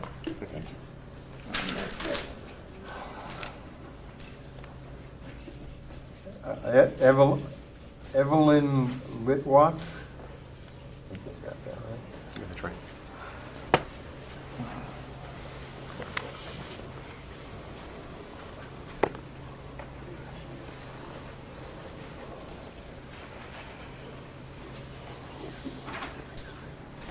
Hello.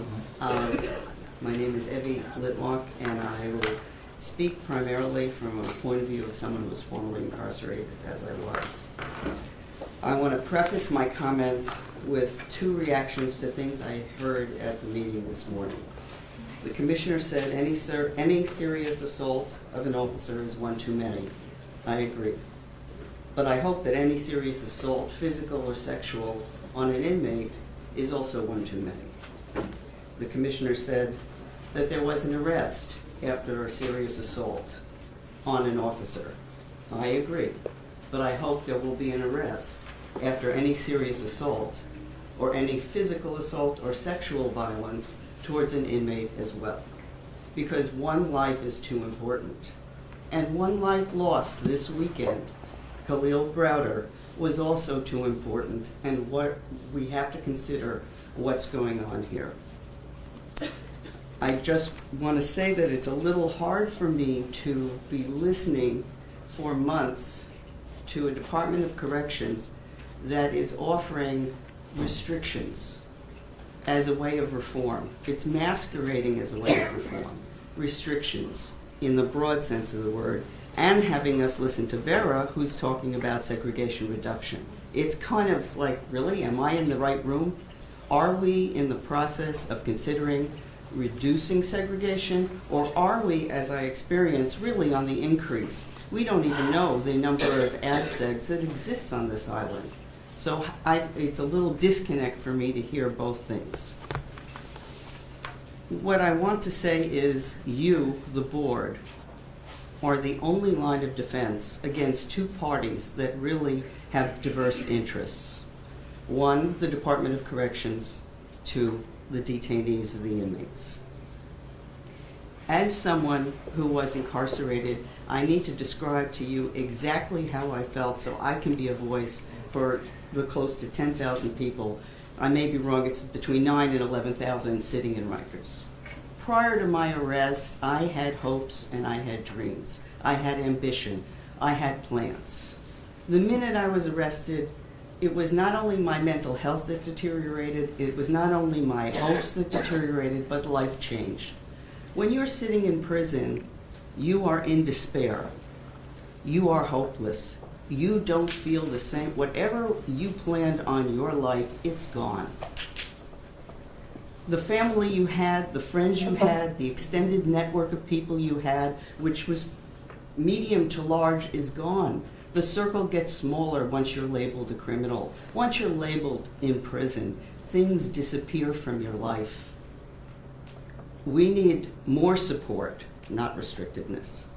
When you're sitting in solitary confinement, as I was, you think about death. You may not want to kill yourself, but it's really okay if you're dead in the morning. It's really okay if you just don't wake up. And it's against that background you have to understand that is the frame of mind of 9 to 11,000 people, however many you have at Rikers. You just don't care. And today, as I stand here, if I'm to be very honest, as someone who's out of prison, there are days that I still wake up and I don't care if I am dead, because prison took that much from me. So what I will say to you is, unless we focus, in the course of hours of this meeting, I hear very little about the detainees, about their frame of mind, about the danger. I hear about the CAPS unit and 165 people, but there are 10,000 people for us to consider, and every life lost matters. And you have 10,000 people waiting to commit suicide, and I am not exaggerating. Because I speak to formerly incarcerated people who are out and who can't get a job or can't get housing, and they're in despair. So I urge you to stop the conversation on the restrictive behaviors, stop taking away what little we have left, because we are emotional skeletons. When you look at a Holocaust survivor in 1945, you see bones. Try to translate that into an emotional skeleton that you can't see, that's inside, and then you'll know how we feel. We are. And the more that you take away, the more of a skeleton you create. And you have people who will be released. So if $20 million can be allotted to training officers and getting a few staff people, put some of that money to the mental health of the people inside the prison, and understand, don't take away, put in, give, help these people. Thank you for your time. Thank you. Thank you. Tanya Krupat.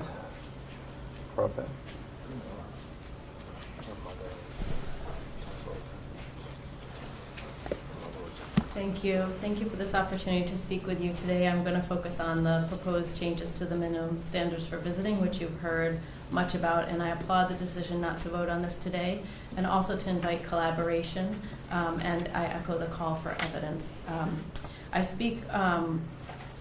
the program director of the New York Initiative for Children of Incarcerated Parents at the Osborne Association.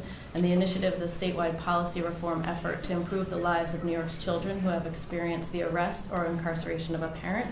I also speak to you from my experiences for more than 5 years of bringing children to visit their incarcerated parents weekly when I was at ACS with a program there that focused on children in foster care who had incarcerated parents. I've also taught parenting inside of Rikers and in prisons and worked in visiting rooms. So as you're aware from the many letters you've received and what you've heard today, the DOC's significant requested changes are not based on fact or data that would support such a serious attack on visitors as an appropriate means of addressing violence and contraband at Rikers. Violence and contraband are serious, and we all want this addressed, but they must be addressed effectively, supported by data and a humane, informed approach. The approach must be guided by interventions and actions that work to improve the environment on Rikers. As you've stated here today, better and more programming reduces violence. Staff training on de-escalation reduces violence. Body scanners and effective post-visit search procedures reduce contraband. We've heard about the importance of programming and its positive effect on reducing violence. Visiting was not reduced or limited at the adolescent jail, but violence went down. It's clear that visitors are not the heart of the problem. In fact, visiting is a violence prevention strategy.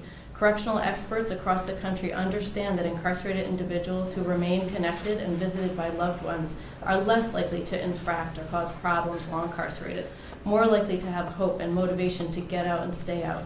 Their mental health is also supported by the connections to the outside, and the importance of this should not be underestimated. DOC already has strict visiting limitation and denial procedures in place. It's already a horrible experience to visit Rikers.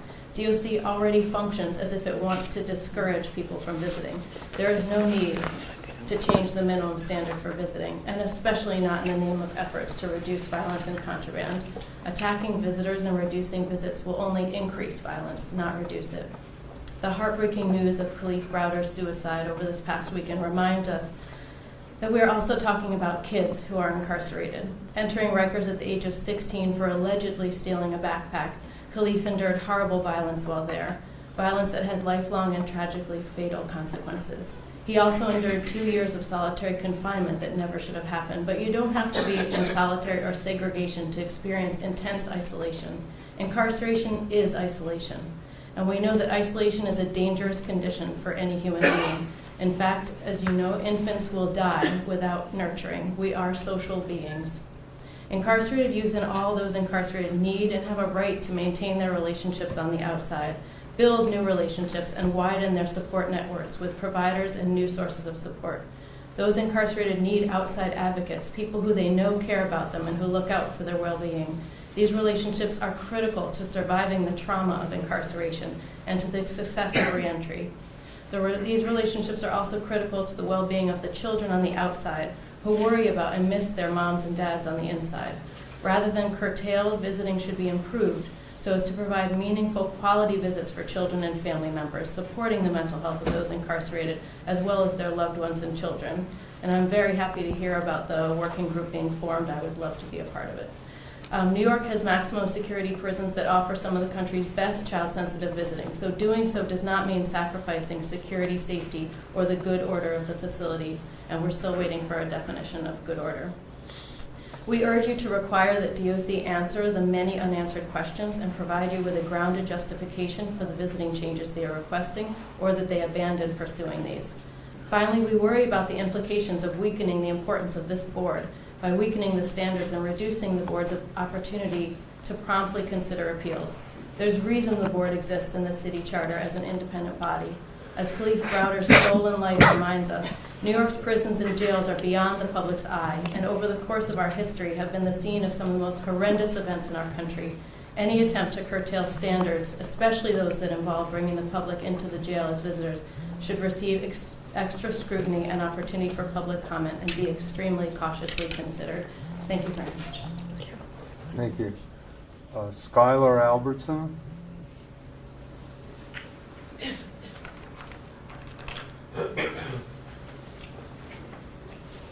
Good morning.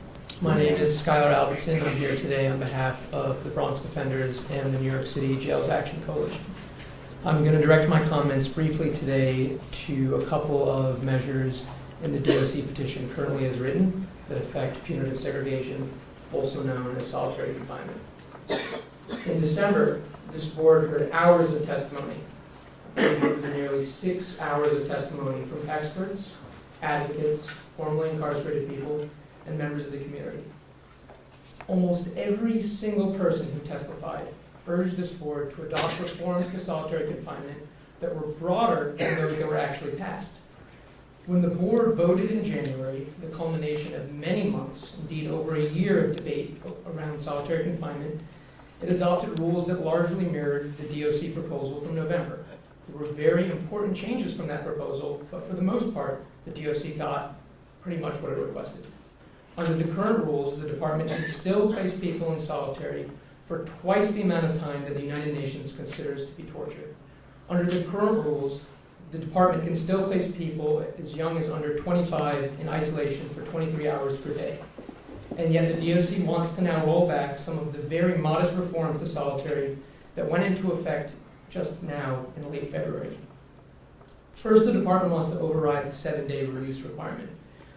This despite the fact that we have ESHU, we have CAPS, apparently we have a whole other slew of restricted housing units that we might not even know about at Rikers, and the department has not adequately responded to the criticism that they could simply put people in one of these units for 7 days. Those units probably have their own problems, but at this point it seems like it's at least preferable to more isolation for 23 hours a day. Second, the department wants to increase sentences for people in solitary confinement. This would return Rikers to a place where we put people not only for twice the amount of time that the United Nations considers to be torture, but really for long durations of isolation far beyond what any person could possibly endure without suffering devastating trauma that would stay for them for the rest of their lives. Now is not the time to turn our backs on reform to solitary confinement. Not when we've seen progress with the adolescent population where there's now no longer any use of solitary confinement. Now is the time to continue toward eliminating solitary confinement, and now is also the time to direct our attention towards those people who are currently in isolation under the current rules. People who still have no access to programming, who are still only allowed outside in cages, and who still have trouble accessing very basic resources like showers and phones. Thank you. Thank you. Deidre Shore.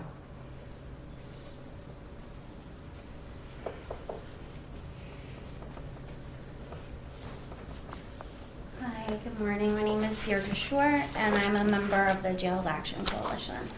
I'd just like to start off by saying thank you for deciding not to initiate the rulemaking process on DOC's petition, and especially thanks to Board Member Hamill and Cohen for emphasizing the fact that their petition is not evidence-based. In fact, there are decades worth of evidence that show punitive measures do not increase institutional acts of violence. And furthermore, they do not decrease recidivism rates once people are back in the community. Strictly punitive measures following the deterrence model do not equal rehabilitation, and they certainly do not equal reform. Also, I wanted to mention within the DOC petition and the 14-point plan agenda, there's a glaring omission of addressing staff misconduct, and it focuses mainly on the people who are incarcerated, placing all the blame on them. And I think it's really important that we talk about how staff misconduct is being handled. In fact, I spoke to a family member of a young man who's currently incarcerated at Rikers, and he is developmentally disabled. He was in special education all of his life. He was in the Snyder's Children's Hospital from ages 2 to 5. He also suffers from mental illness and has epilepsy. Last year, he was assaulted by a group of corrections officers in which he was beaten so severely that he had injuries to his spine, and he was denied medical attention. This year, he was jumped by 20 CRIP members while waiting online to go to sick call, and the CEOs in the surrounding area allowed this to happen. And he was beaten so severely that his teeth, many of them were knocked out and some left broken and jagged, causing an infection and requiring 10 teeth to be extracted so far. And here we are a few months later since this assault, and he's still waiting on having 4 teeth to be extracted. So he's suffering mentally, physically, in spiritually, any way possible. And it leads me to this question: is there, to my knowledge, I do not know of a specific unit for individuals with developmental disorders. If one does exist, I would love to learn about it. So if there isn't one, why not? Are they just being grouped with people with mental illness? I think that more attention needs to be paid to this matter because his story is not unique. I've heard similar stories from people who are incarcerated now and formerly incarcerated. And I think that we need to pay attention to these current existing issues before we move on to passing new rules. Thank you. Thank you. Thank you.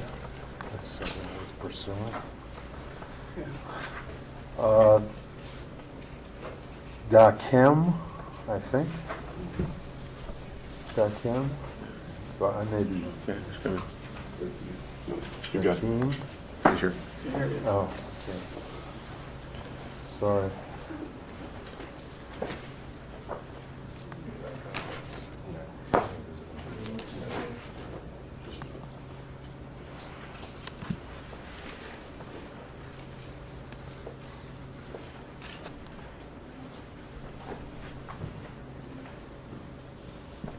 Today I return to these hearings to greet Stanley Richards. Appreciate the fact that you're here. I hope you represent. We'll be working with you.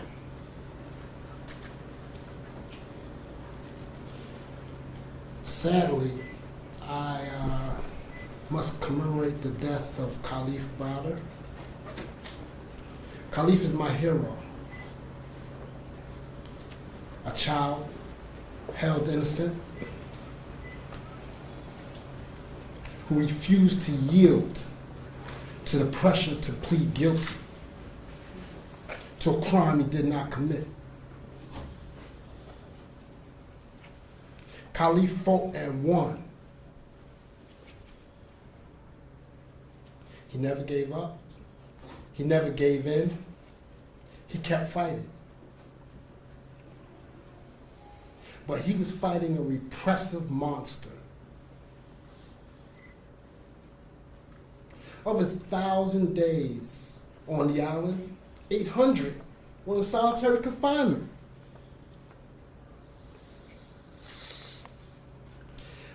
This was a child whose brain was still developing.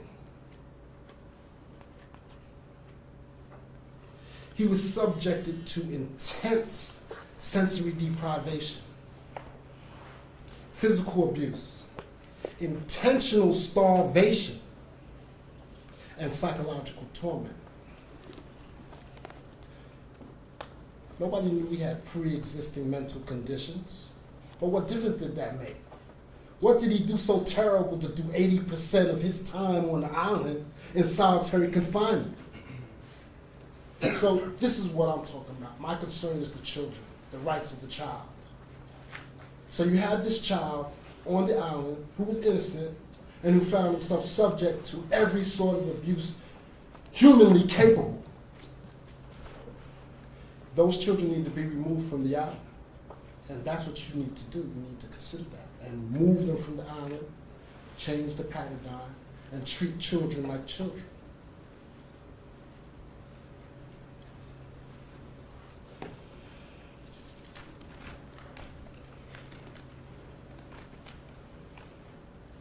With regard to rulemaking, DLC doesn't need rulemaking. They've already implemented every rule that they're proposing to you without accent.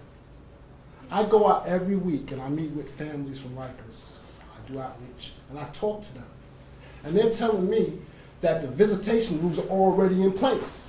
So what you there for? They're already doing it. You go in to visit, you can get a hug, and then you sit down. And the whole time you have an officer aggressively breathing over you, intervening, stopping. This is the policy already. You can't even hold hands after the visit. A child can't touch his father or mother. So they've already implemented it. And I'm going to tell you now, as a prisoner, when the time came for me to cut my visits, and I believe that incident is being provoked so that they can create a scenario. But I'm telling you, once prisoners start cutting off their visits, you got a situation on your hands. So I suggest that you consider the realities of what's going on and what could happen if you do cut off social relations and you make people internalize and prepare to rebel and rise. So that's all I have to say to you. If you want to implement these rules that they're already doing, because they really don't care, then go right ahead. But I can guarantee that you're going to have a bigger situation than you can handle. And that's all I really have to say. Thank you. Thank you. And remember, colleagues,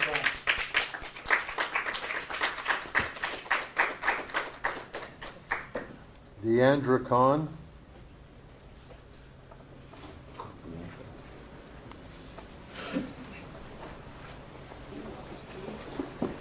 Hi, my name is Deandra Kahn, and I'm an organizer at the New York Civil Liberties Union. We're glad to hear that the board is going to delay a vote on the Department of Corrections petition, which we have many unanswered questions about, including why existing minimum standards aren't enough to manage jail violence, particularly with regard to the proposed rollbacks of solitary confinement reform. We're glad to hear that the petition may be refined between now and the next board meeting, and I just want to urge the board to carefully review that petition and to provide any clarifying information that is given between now and then, and make that available to the public so that all stakeholders have an opportunity to meaningfully engage in the conversation around this petition, which will have a real impact on the lives of incarcerated people and families who visit them on Rikers Island. I just urge the board to commit to full transparency in this process. Thanks for your time. Thank you. Thank you. That concludes the public comment period, and I think concludes our business, so I'll assume a motion. Motion, to so adjourn. moved to adjourn. Okay, thank you. Thank you. Thanks to all of the public commenters. Yeah. Board meeting, I'll call back, right? Everybody.